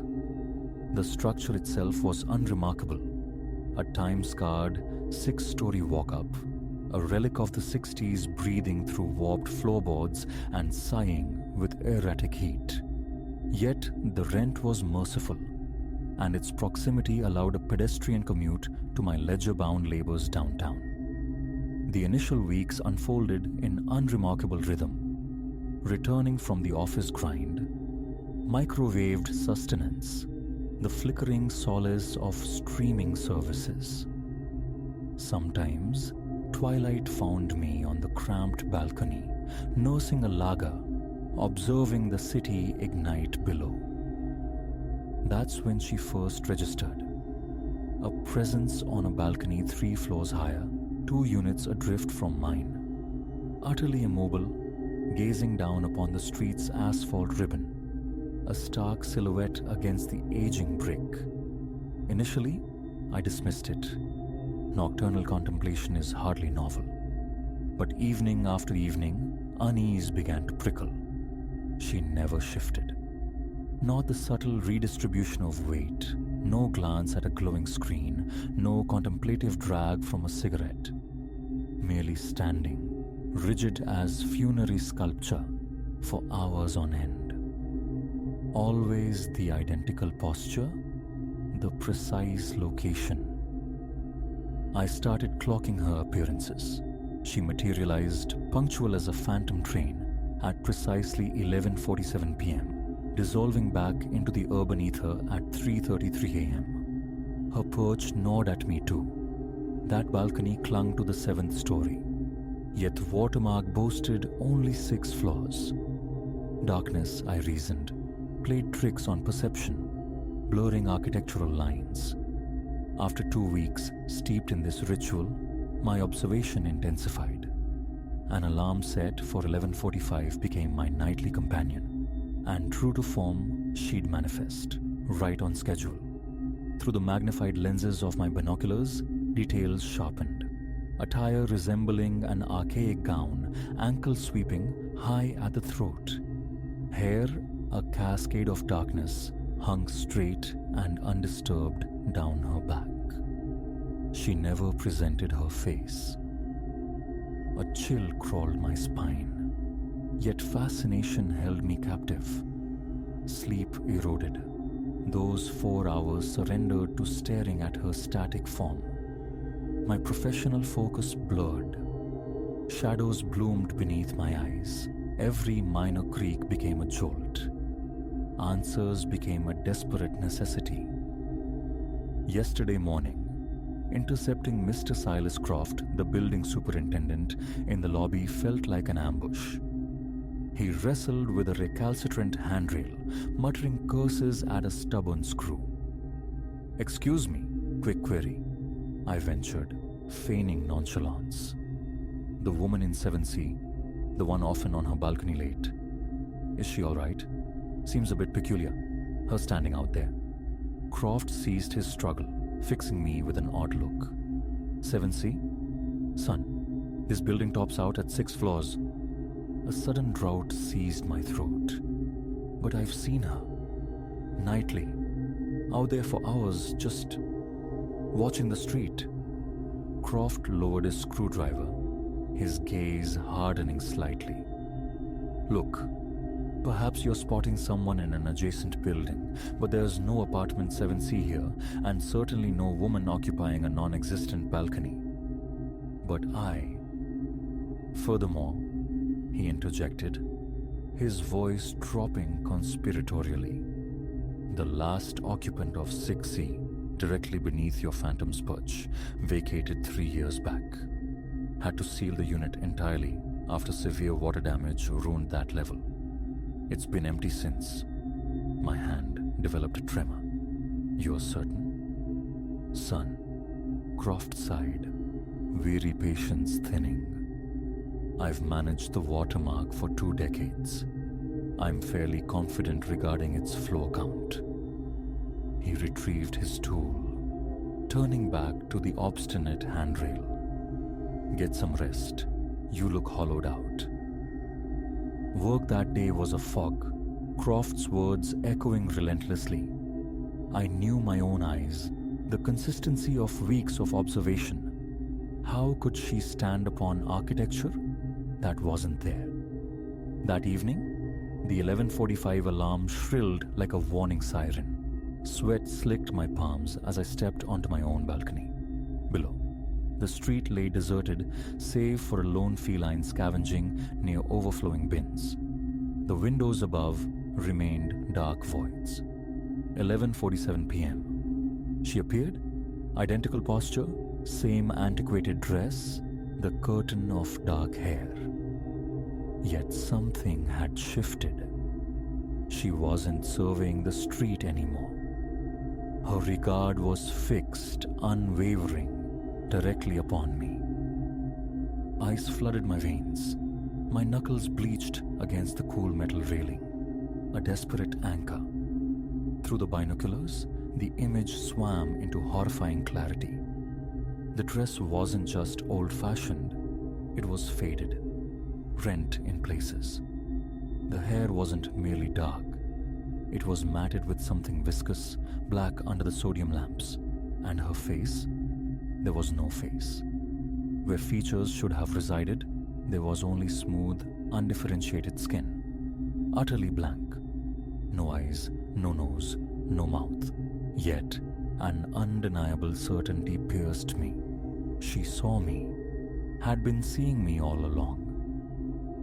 The binoculars slipped from my grasp, clattering onto the concrete floor. My legs buckled. I collapsed onto the cold surface, heart hammering a frantic rhythm against my ribs, threatening to fracture bone. She remained unmoved, unreactive. Her blank visage locked onto my crumpled form. Scrabbling backward like a wounded animal, I retreated inside, slamming the glass door, fumbling with the curtain cord. My hands shook too violently to properly engage the deadbolt at first. I reached for my phone to summon Croft, then recalled the hour. Nearly midnight's heart. The night stretched into an eternity of hypervigilance. Ensconced in the living room, every light ablaze, I flinched at each groan of the building settling. The heating system's sudden roar elicited a near scream. A distant car horn sent me scrambling behind the sofa. At 3:33 a.m., an inexplicable compulsion drew my gaze towards the balcony. Through a sliver between the drawn curtains, I glimpsed the night sky, and silhouetted starkly against it, pressed flat against the glass of my balcony door, was a face that smooth, featureless mask, staring inward. I ran. Keys, wallet, forgotten burdens. 4 flights of stairs descended in socked feet, bursting out into the pre-dawn chill of the street. The remainder of the night bled away in the sterile brightness of a 24-hour diner, coffee trembling in my grip, recoiling from every passerby silhouetted against the window. At dawn's first light, I returned, a thief in my own life, to gather essentials. The balcony door remained securely locked. No disturbance marred the thin layer of urban dust. No imprint betrayed a visitor. But glancing upward to where apartment 7C should not have been, my blood chilled anew. The brickwork there seemed warped, fluid, like reflections in disturbed water. It swelled outward in places, receded unnaturally in others. And precisely in the epicenter of this architectural anomaly was the distinct, unmistakable outline of a balcony, one that had no right to exist. That very day, I fled the Watermark residences, seeking refuge in an anonymous downtown hotel while the hunt for a new dwelling began. I reside elsewhere now, firmly on the ground floor, devoid of balconies.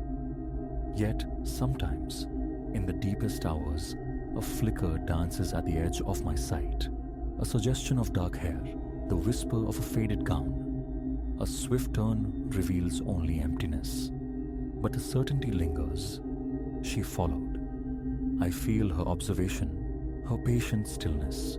Every night as I 11:47 approaches, the urge surges to look outside, to confirm her presence. But I resist. I cannot yield. For I know what awaits. That smooth, blank countenance staring back through the glass. The constabulary offered little solace, dismissing my report with thinly veiled skepticism. Croft remains adamant. The building never breached 6 stories. Conversations with other tenants yielded blank stares. None had witnessed the nocturnal sentinel. Doubt sometimes whispers. Perhaps it was all a vacant nightmare, a fabrication of a stressed mind. Then the memory surfaces, visceral and cold. That horrifyingly blank face pressed against my door, and the conviction returns. It was real. Every harrowing moment. Her motives remain opaque, her selection of me a chilling enigma, her persistence terrifying. But I know she is out there, somewhere in the encompassing darkness, standing utterly still, waiting for my gaze to meet hers once more. So, the curtains stay shut. Windows remain forbidden territory after sunset. And each night at 11:47, the television volume climbs, a futile attempt to drown the silence outside. Because I know, should I look, should I dare to part those heavy drapes, she will be there. And this time, Proximity might shrink from balcony to threshold. Professionals murmur diagnoses, paranoid delusions, stress-induced psychosis, sleep deprivation's cruel theater. Prescriptions are filled, therapy suggested. Perhaps they hold the truth. Perhaps my psyche sculpted this terror from the pressures of a new job, the solitude of urban living. I strive to believe it. Yet sometimes, deep in the night's quietest moments, a sound intrudes, a faint, dry scraping, like fingernails drawn across glass. And even with curtains drawn tight, even with my back resolutely turned, I feel it. That eyeless stare, boring into my spine, waiting, eternally waiting, for me to turn around. I've begun scanning employment listings in distant cities. A geographical cure, perhaps? Flee far enough, and maybe her spectral tether will fray. But a deeper, colder knowledge refutes this hope. Whatever she is, terrestrial distance is meaningless. She will locate me. So I sit, trapped in my ground floor sanctuary, curtains sealed, lights defiant against the encroaching dark, committing this account to paper. Perhaps another will read this and find resonance. Perhaps others share this unseen burden. Or perhaps this is merely the rambling testament of a fractured mind, destined for cynical dismissal. I doubt the latter, because the clock on the wall shows 11:46 p.m. In 60 seconds, she will assume her position somewhere beyond my walls. And though unseen, though unlooked for, I know she will be staring inward with that smooth, blank face. Waiting. Always waiting.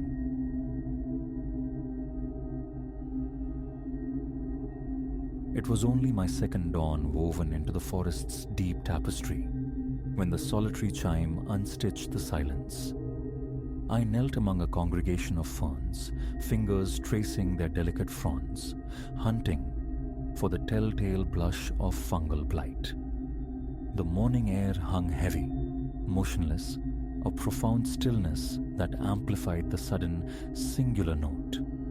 Not booming, nor carrying any grand echo, yet it possessed a clarity that snapped my head up instantly. A startled drumbeat commenced against my ribs. No spire pierced the canopy, no hint of human artifice broke the endless recursion of timber and moss-furred earth stretching in every perceived direction. I remained poised, lips parted, straining to catch a successor tone that never arrived. The bell fell mute, leaving the woods even quieter than before. My presence here was purely scientific, a methodical intrusion. Collect, catalog, comprehend the local flora for unseen academics back in the civilized sprawl. This rhythm of fieldwork was familiar, a well-worn groove in my professional life, but never had the stage been so profoundly remote. My small encampment lay nestled a rugged 2 miles from the nearest whisper of a track, a dirt scar itself unspooling 20 desolate miles from anything resembling a settlement. A bell had no business sounding its voice in this wilderness.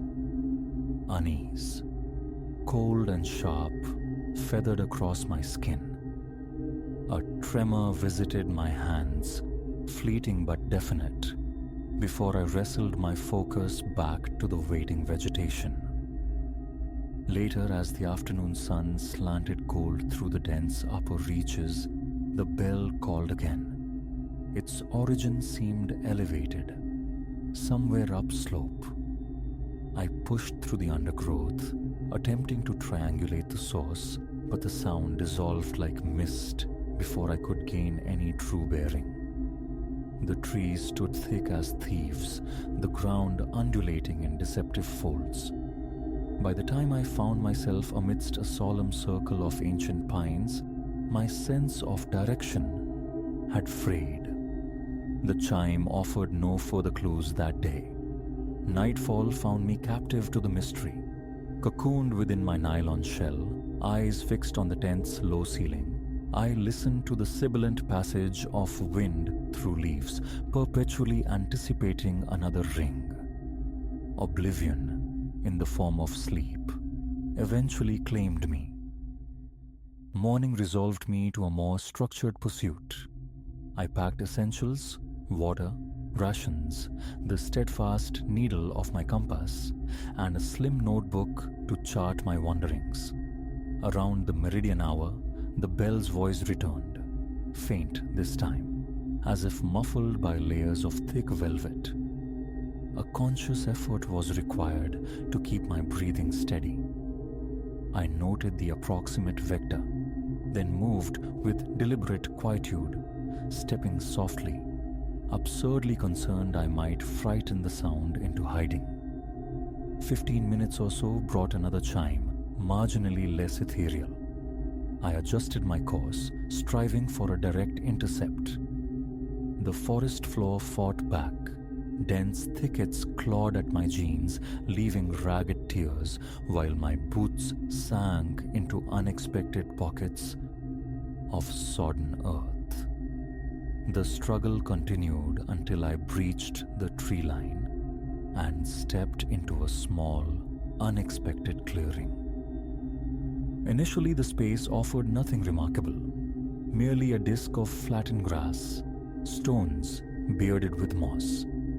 Then, near the clearing's heart, my gaze snagged on a substantial structure, an archway fashioned from dark, weathered stones. Suspended within its cyclopean embrace hung the bell itself, a brute curve of metal, patterned emerald green with verdigris and years uncounted. Adrenaline surged, a dry heat flooding my mouth. I swallowed against the sudden tightness in my throat. The bell was imposing, perhaps 2 feet across its lip. A thick rope dangled from the clapper, its end frayed and lifeless, utterly still. Cautiously I approached. It bore the aspect of an artifact untouched by human hands for generations. Tendrils of moss cascaded down one flank. The arch itself was fractured, stones fissured, whole chunks seemingly devoured by time. I scanned the perimeter for any sign of passage, a worn path or footprints, but found only undisturbed sward. My hand instinctively sought my chest, feeling the frantic pulse against my palm. Silence reigned absolute. How then had it rung? I traced a slow circumference around the monument, scrutinizing it for hidden wires, any conceivable mechanism. Nothing. For more than an hour, I lingered in that sun-dappled space, waiting, watching. The bell kept its counsel. Reluctantly, I departed, but not before meticulously logging the coordinates in my notebook. Back at my solitary camp, a hasty meal of tinned beans and dry crackers did little to soothe the disquiet. Later, under the cloak of night, around 10 o'clock, as I scoured my cookpot, the forest erupted with 3 measured tolls. Each resonant ring hung in the air, separated by pregnant pauses. My hand jerked violently, the pot nearly clattering to the ground. My heart hammered, a knot tightening low in my stomach. Snatching my jacket and flicking on my headlamp, I plunged back into the woods. The sound seemed to emanate from the known direction, yet the darkness rendered navigation treacherous. My beam skittered across looming trunks and grasping branches. Roots snagged my feet. Defeated, I retreated, the phantom echo of those 3 rings reverberating long after I lay rigid in my sleeping bag. The following day demanded another pilgrimage. Armed with more substantial supplies, I returned to the clearing. Silence greeted me once more. I stood before the bell for a long interval, simply observing. Tentatively, I reached out, my fingers brushing the metal. It felt unnervingly cold despite the day's warmth. A tentative tug on the frayed rope elicited a slight shift, a dull, abbreviated clank. I recoiled, half expecting a furious response, but only stillness followed. Around the base of the arch, beneath the thick grass, I discerned stones arranged in a rough rectangle, the possible foundation of some vanished companion structure. No carvings, no inscriptions adorned the scene. Everything exuded an aura of profound, unadorned antiquity. That night held a new resolve. I would witness the 10 o'clock ringing from the clearing itself. Equipped with my headlamp, spare batteries, and a small storm lantern, I navigated the nocturnal woods, arriving around 9. Clouds obscured the moon, lending the clearing an atmosphere even colder, more isolated than the surrounding forest. I positioned the lantern near the edge, its gentle glow illuminating the arch, and settled in to watch the bell. Minutes crawled past. My breath felt shallow, shoulders bunched with tension. As the hour neared 10, the first ring sounded. It originated undeniably from the bell, yet my eyes registered no perceptible movement. A sudden furnace flared behind my eyes, blood surging a visceral alarm. The second ring followed swiftly, its resonance seeming to saturate the very air within the clearing. A tingling vibrated in my ears. My legs felt strangely insubstantial. Then came the third toll, and with it, an ephemeral luminescence flickered deep within the bell's throat. A soft, pallid light dancing around the clapper, like St. Elmo's fire, yet utterly sourceless. Heart pounding erratically, I crept closer, directing my headlamp's beam into the bell's interior. My hand trembled uncontrollably. The glow winked out. A wave of dizziness washed over me, my pulse refusing to slow, my throat constricting. I forced myself to draw steady breaths, remaining motionless, waiting for more. None came. I examined the arch again, ran my hands over the cold, damp stones, peered inside the bell, seeking any hidden device. Only rough rock, chill metal, ancient cobwebs met my touch and sight. Yet the light had been real, the sound undeniable, still buzzing against my eardrums. After a prolonged vigil, I retreated, confusion now a tangled knot within me. The ensuing days became a battle between duty and distraction. I diligently documented plant life, collected soil strata, mapped moss distributions. But inevitably, the afternoon would bring a random, solitary chime floating from the distance, and each night, punctual as a grim clockwork, the bell would deliver its triple toll near 10. I attempted dismissal, detachment, but my own physiology betrayed me. Cold sweat would bloom unexpectedly. A vise would tighten around my chest. A hard, insistent throb would pulse in my temples. The nights stretched, elastic and fraught. Often, I'd simply sit by the dwindling campfire, waiting, knowing the rings were imminent, and they never failed to arrive. One evening, compelled by a need for objective proof, I carried a small digital camera to the clearing. I erected the tripod, carefully framing the arch and its silent occupant. 10 o'clock approached. The first ring shattered the quiet, echoing around me. I stabbed the record button, my palms slick. The second peal seemed to physically reverberate in my sternum. I felt the camera quiver beneath my unsteady grip. The third arrived, accompanied by that same uncanny, pale shimmer within the bell's cavity. I stared, every muscle locked. The light pulsed briefly, then expired. I stopped the recording. I thumbed the playback. Only digital snow hissed from the speaker, a meaningless rasp where the resonant peals should have been. Squinting at the small screen, I reviewed the visual. The bell hung inert, unlit, perfectly ordinary against the gloaming. My hands began to shake violently. I replayed the clip again and again, desperate, certain of an error. But the evidence was stark. A man standing alone in a silent clearing, filming a bell that refused to perform for the lens. I fled the clearing then, stumbling through the darkened trees, breath tearing raggedly from my lungs. My mouth felt like parchment. The forest itself seemed to lean closer, suddenly oppressive. Back at the perceived safety of my camp, the wind animating the branches became a source of constant startles. I burrowed into my tent, zipped it tight, and fought for composure. Logic dictated departure at first light, yet a deeper, more perilous curiosity anchored me. A sense that I had breached some veil and couldn't simply turn away. Sleep was a tattered cloth offering little respite.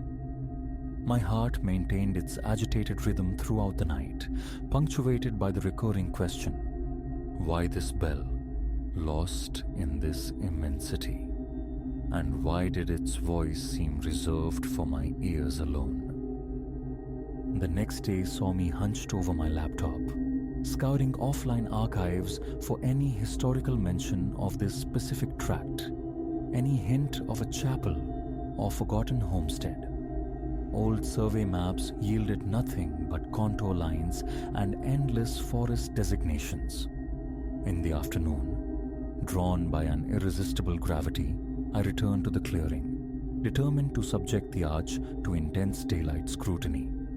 I circled it, photographed it from multiple angles, examined each stone for mason's marks or any distinguishing feature.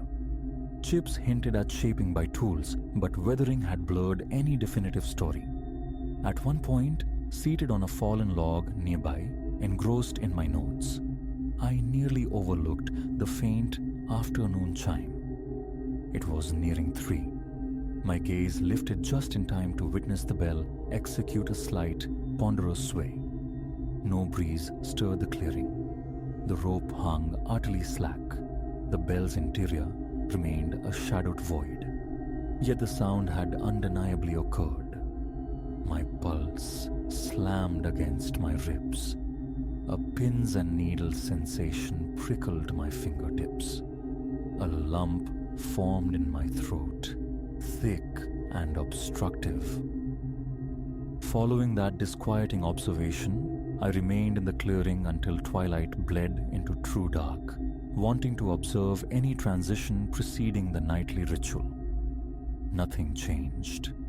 As blackness fully claimed the woods, I switched on my headlamp, fixing my unwavering stare upon the bell. I would not look away this time. 10 o'clock arrived. The first ring struck. I flinched involuntarily, but kept my eyes wide. A faint flicker, like a candle flame struggling to catch, ignited within the bell. My stomach churned. The second ring resonated, the internal flicker intensifying slightly. Ignoring the nausea rising in my throat, I took a hesitant step forward. The third ring boomed, seemingly louder than ever before, each reverberation hammering against my skull in time with my frantic heartbeat. Sweat slicked my palms. The light flared momentarily, brighter now, then abruptly ceased. Silence rushed back in, profound and absolute. My hand reached for the dangling rope, trembling visibly. The fibers felt coarse, damp beneath my fingers. My mind raced, grappling with the potential consequences. Would pulling it summon another ring, another spectral light, something else entirely? I gave it a gentle tug. The bell responded with a dull metallic clank. Nothing more. No answering glow, no immediate atmospheric shift. A shaky sigh escaped my lips. I released the rope, stepping back, my shoulders aching with unrelieved tension. It felt as though I had knocked on a forbidden door, peered through the keyhole, and now stood paralyzed by the implications. Wiping perspiration from my brow with the back of my hand, I turned and left the clearing. Back at the campsite, attempting to document the night's events proved difficult. My pen slipped in my sweaty grasp. Water and a protein bar offered little solace to my frayed nerves. Departure was the only sane option. The forest no longer felt like a place of study, but a presence, watchful and potentially malign, pressing in from all sides. Yet the enigma held a powerful allure, a hook sunk deep. One more night, I bargained with myself. If the pattern held without further revelation, I would hike out at dawn. That night, confined to my tent, the 10 o'clock bells arrived not just as sound, but as physical percussion. Each toll seemed to vibrate through the ground, through my sleeping bag, directly into my chest cavity. My heart rate involuntarily surged with each ring, a helpless synchronization. I realized my knuckles were white, gripping the sleeping bag with ferocious intensity. I counted the seconds between the chimes, desperate for the sequence to conclude. After the final reverberation faded, my pulse gradually subsided, leaving behind trembling hands and a mind fragmented by anxiety. Sleep remained elusive, a restless tossing, punctuated by phantom echoes. First light found me dismantling my camp with determined haste.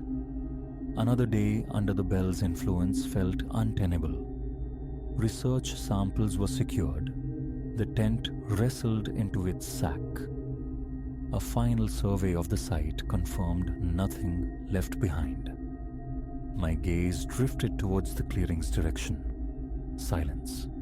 The forest felt leaden, withholding. A familiar tightness constricted my chest as I shouldered my back and began the trek out. The memory of that ancient bell, its inexplicable tolls and spectral light sent prickles across my scalp. I cast frequent glances over my shoulder, half expecting pursuit, auditory or otherwise. Nothing manifested. Yet as I put distance between myself and the clearing, I recognized the erratic cadence still governing my heartbeat. The sense of being watched, or perhaps listened to, lingered. My pace quickened, driven by a primal need for escape. I focused on the rhythm of my boots crunching on the forest floor, gripping my pack straps like talismans. The woods reverted to being just woods, trees and earth and sky, yet the tranquility had been irrevocably breached. I craved the open road, the mundane world. 3 hours of strained hiking delivered me to the dirt track. Throughout the journey, the forest withheld its bell song. Relief warred with the persistent mental echo of the nightly ringing. My heart still performed occasional unnerving leaps. Reaching my vehicle felt like surfacing from a deep dive. I collapsed behind the wheel, hands still exhibiting a faint tremor. For a long moment, I simply stared at the dashboard, taking slow, deliberate breaths. Then, the turn of the key, the engine's reassuring rumble.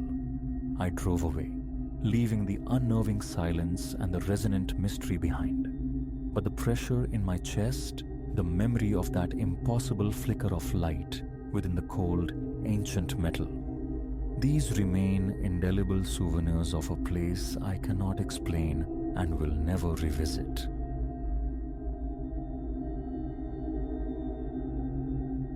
Sleep for me has always been a shallow shore. easily disturbed by the slightest ripple. Yet no tide of unease could have braced me for the night. Reality fractured the night I surfaced from slumber to find a silhouette etched into my bedroom doorway. Human, undeniably. Still as stone, silent as the vacuum between stars, it observed me from the very threshold of my sanctuary. In that frozen eternity, the fragile membrane of home ruptured, and the contours of my existence irrevocably shifted.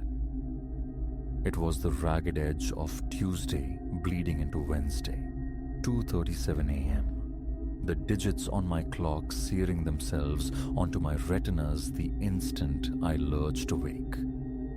My heart was already a frantic drum against my ribs, a primal cadence sounding an alarm my conscious mind hadn't yet deciphered. Some tremor in the unseen world had shaken me loose from dreams. At first, a phantom limb of sleep. Perhaps this was merely nightmare residue clinging to the waking world.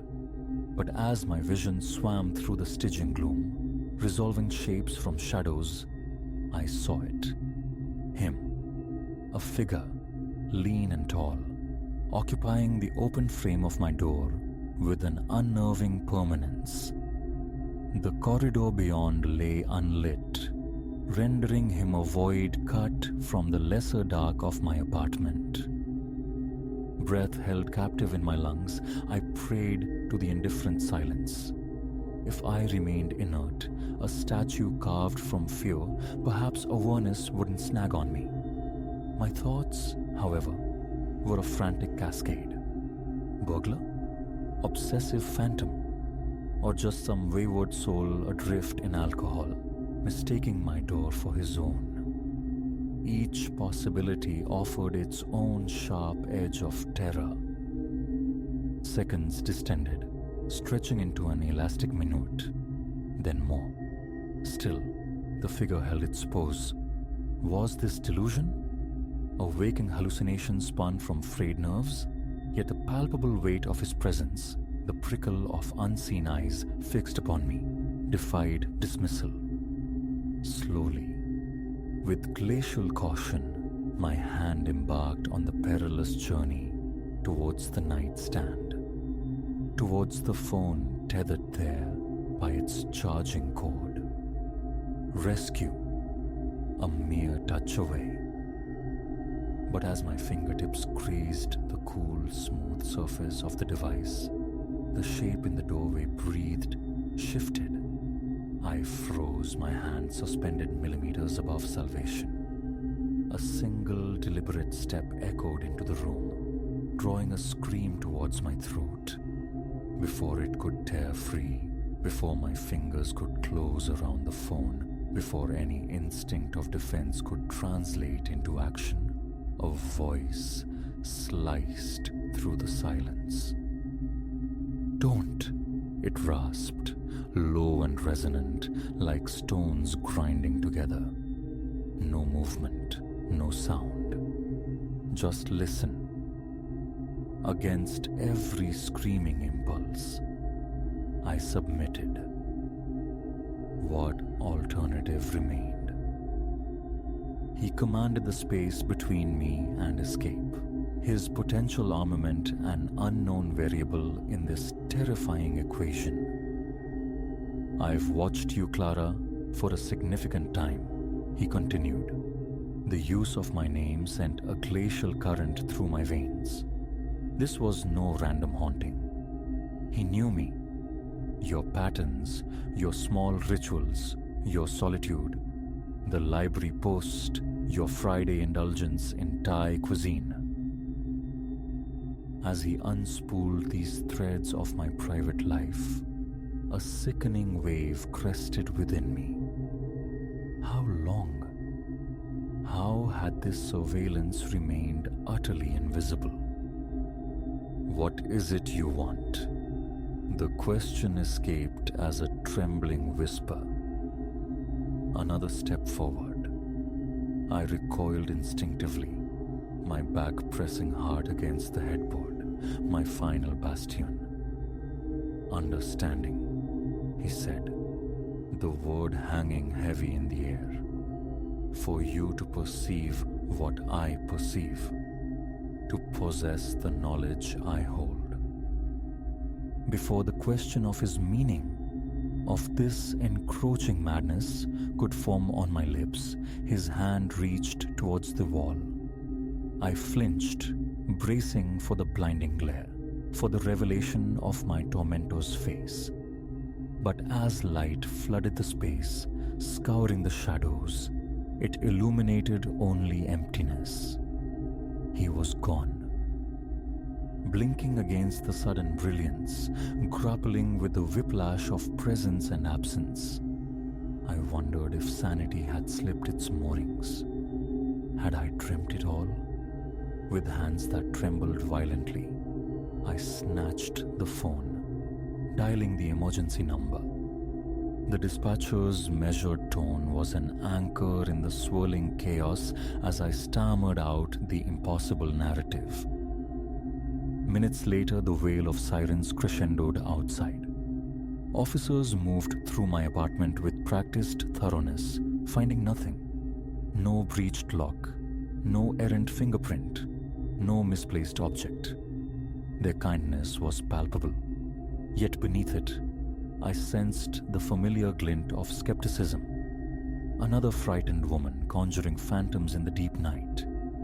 But the imprint of his presence, the echo of his voice, the chilling certainty of his knowledge, these were real as the fear still thrumming beneath my skin. Sleep remained an elusive shore for the rest of that night. I sat sentinel in the living room, every light ablaze, a kitchen knife clutched in a white-knuckled grip. When dawn finally fractured the darkness, I reported illness to the library, dedicating the day to fortifying my violated space. New locks, sentinel cameras, the shrill promise of an alarm system. Weeks bled into a month, each shadow a potential recurrence, every unexpected creak a harbinger. I rerouted my life, altering paths, varying schedules, my gaze perpetually scanning the periphery. Yet, he remained absent. The gravelly voice, the weight of unseen eyes, they faded, becoming ghosts of a memory, until the envelope materialized. It was precisely 1 month after the intrusion. A fragile sense of normalcy had begun to knit itself back together. The horrifying possibility that perhaps it had been imagined started to feel less like delusion, more like hope. Returning from work, weary, anticipating the solace of a book, I saw it resting against my front door. A small, stark white envelope. No stamp, no sender. Just my name inscribed in a thin, spidery script. Fingers shaking, I tore it open. Inside, a single sheet held 5 words that turned my blood to ice. I'm still watching. Are you? The police offered familiar condolences, familiar helplessness. No prints, no clues to its delivery. A cruel prank, they suggested, spawned from gossip about my earlier distress call.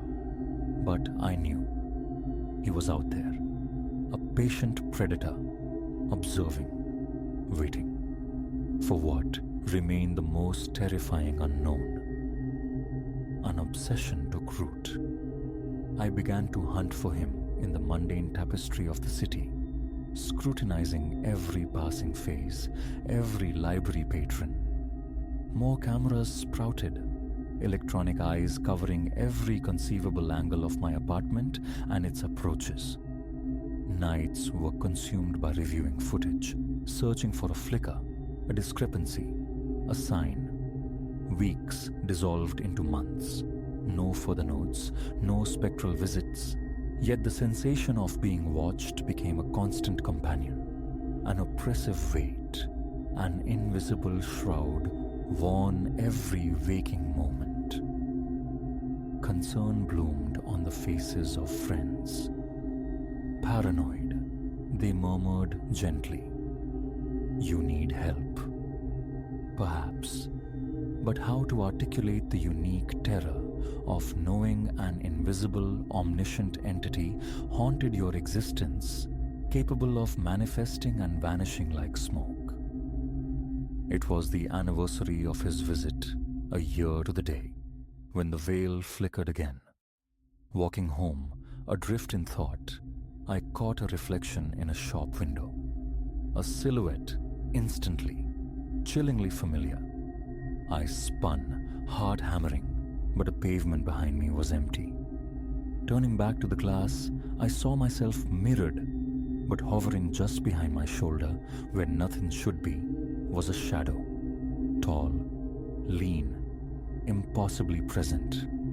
Another frantic turn revealed only empty air. When my gaze returned to the window, the shadow too had dissolved. Understanding dawned, cold and absolute. He hadn't left. He had simply retreated to the margins, always just beyond sight, perpetually watching.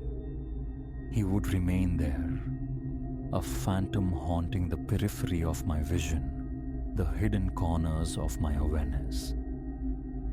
That night, I went home and dismantled the cameras, the security manuals, the extra deadbolts.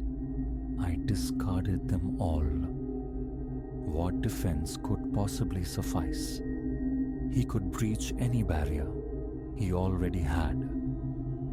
Even now, writing this, I feel him. Not as a physical form in the room, but as an undeniable pressure, a subtle shift in the atmosphere. Watching, waiting. The purpose remains shrouded. Perhaps one night I'll wake again to find him framed in the doorway. Perhaps this time the light will reveal him, grant him features, offer an explanation for this torment, this selection. Or perhaps he will forever remain this shadow presence, clinging to the edge of perception, a perpetual testament to the terrifying fragility of safety, the illusion of privacy.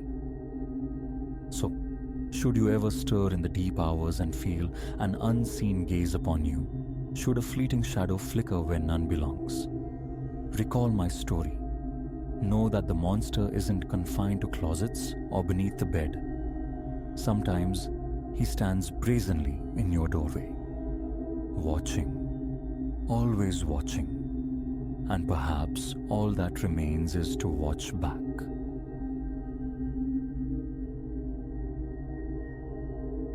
The viscous scent of scorched rubber hung heavy as our station wagon shuddered into the gravel lot of the Oasis Rest. What began as an anticipated pilgrimage across the country had curdled, soured by mechanical betrayals and navigational missteps. We hadn't grasped it then, but our vehicular woes were merely the prelude to a far deeper disquiet. I am Ilara, 35, shaping young minds in a Chicago elementary school. Julian, my husband, and our children, Maya, 10, and Noah, 8, had envisioned this westward passage for months. Our destination, the vast, striated majesty of the Grand Canyon, with planned detours into the heart of quirky Americana. The dream held firm until Nevada's desolate heart claimed us. There, our reliable wagon began its death rattle, alien clanks from the engine's depths, a tremor seizing the steering wheel, culminating in plumes of smoke unfurling from beneath the hood. We crawled onward, whispering prayers for any sanctuary, before the machine surrendered entirely. Seeing the weather-beaten sign for the Oasis Rest felt like a hallucination granted form. The motel was a study in decay. Paint curled away from the clapboard like sunburnt skin, and the neon promise of vacancy flickered, fractured. Yet, desperation overrides discernment, and desperate we were. While Julian negotiated our stay, I ushered the children into the lobby. The air was thick with the ghosts of stale cigarettes and a lingering aura of resignation. Behind a scarred counter stood a man whose antiquity seemed etched into his very bones. His eyes, clouded pools reflecting the dim light, appraised us with a detached curiosity that held some other unreadable quality. "Welcome," he rasped, the sound like dry leaves skittering across pavement, sliding a key toward Julian. "Room 7. Plumbing groans a bit, she's an old place." We offered murmured thanks and navigated the corridor toward our room.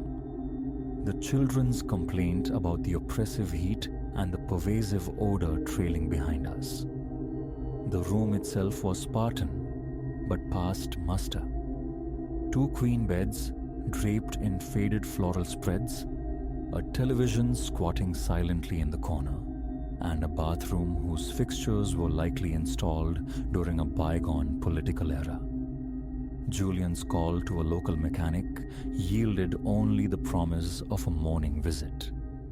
We resigned ourselves to the night, attempting a semblance of normalcy. I spun tales for Maya and Noah while Julian wrestled with the television, coaxing flickering snow from its 5 channels. It was near the threshold of midnight when the first sound intruded. A dull, heavy impact from the adjacent room. Another followed, then a third. It sounded like furniture being dragged across a floor, a baffling activity for such an hour. Julian breathed softly beside me, lost to sleep, the children adrift in their own dreams. Unease coiled in my gut. I tried to dismiss it, attributing the sounds to the building's aged bones, but the rhythmic disturbance persisted, growing louder. Finally, resolving to complain, I dialed the front desk. The line remained stubbornly silent. Frustrated, I pulled a thin wrap around my shoulders and slipped outside. The desert air met me with a cool, startling bite, a stark contrast to the room's stagnant warmth. As I walked toward the office, a detail snagged my attention. Ours was the solitary vehicle in the lot, looking abandoned beneath the hesitant flicker of the overhead lamps. The office itself was a dark void. My knocks echoed, unanswered. A chill traced my spine. Entirely unrelated to the night air, something felt profoundly wrong. I retreated quickly to our room, only to find the key useless in the lock. It turned, but the door wouldn't budge, as if barricaded from within. Panic, cold and sharp, began to rise in my throat.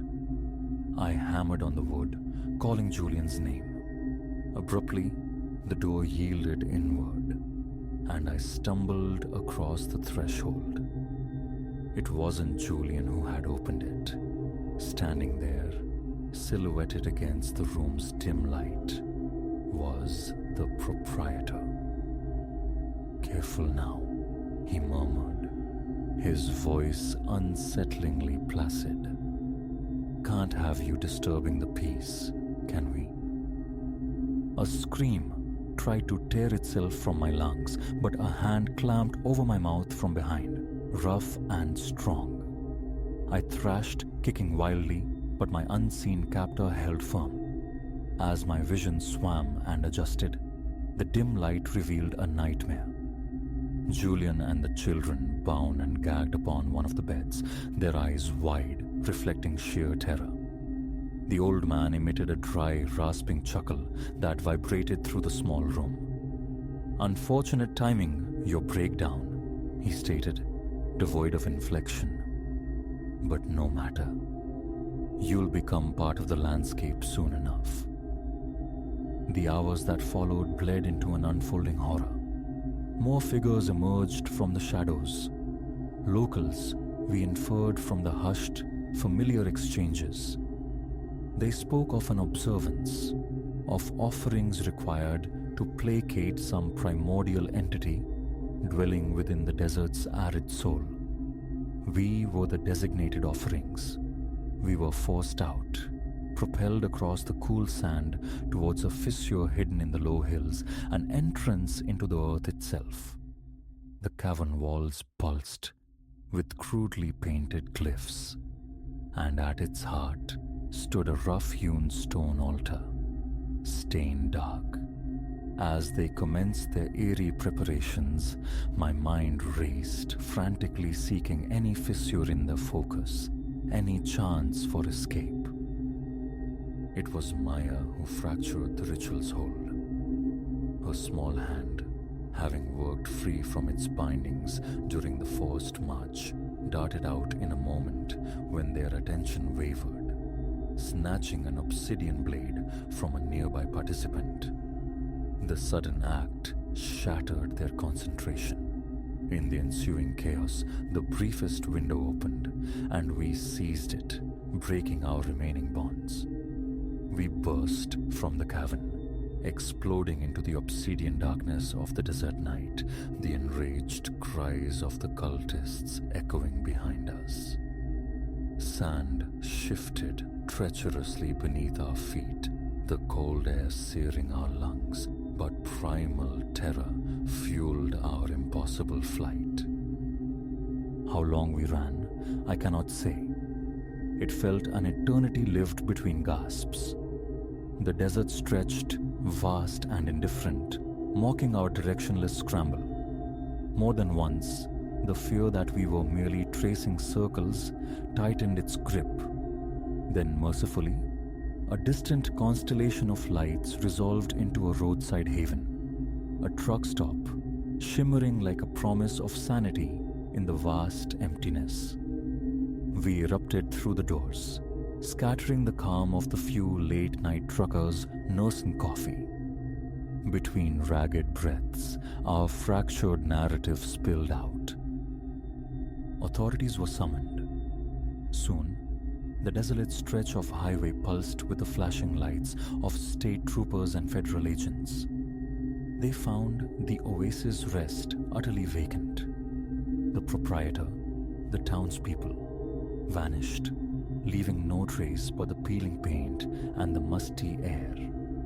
When they located the cavern, guided by our fragmented directions, it stood bare, save for the cold stone altar and the enigmatic glyphs scarring its walls. It was as if the entire community had simply evaporated like morning mist. In the ensuing days and weeks, reciting our horror under clinical lights, attempting to stitch together the fragments of our shattered reality, we learned fragments ourselves. Whispers surfaced, old tales of travelers vanishing along this lonely highway. Legends of settlements that materialized and dissolved like mirages. But nothing concrete, nothing provable. The investigation remains open, a file gathering dust as leads dissolved into the desert heat. Sometimes in the quiet moments, I grapple with the possibility. Was it all a sure delusion, a hallucination born of stress and isolation? But then I glimpse the lingering shadows in my children's eyes, feel the phantom ache of restraints on my own wrists, and the chilling certainty returns. It was real. We no longer embark on road trips. The memory of that vulnerability, that utter isolation, is a barrier we cannot cross. We have retreated into the familiar grid of Chicago, finding solace in predictability. Yet, even here, sleep is sometimes fractured by a sudden jolt of panic, my heart hammering, convinced I hear the dry rasp of the old man's chuckle or the faint, chilling echo of ritualistic chants carried on the wind.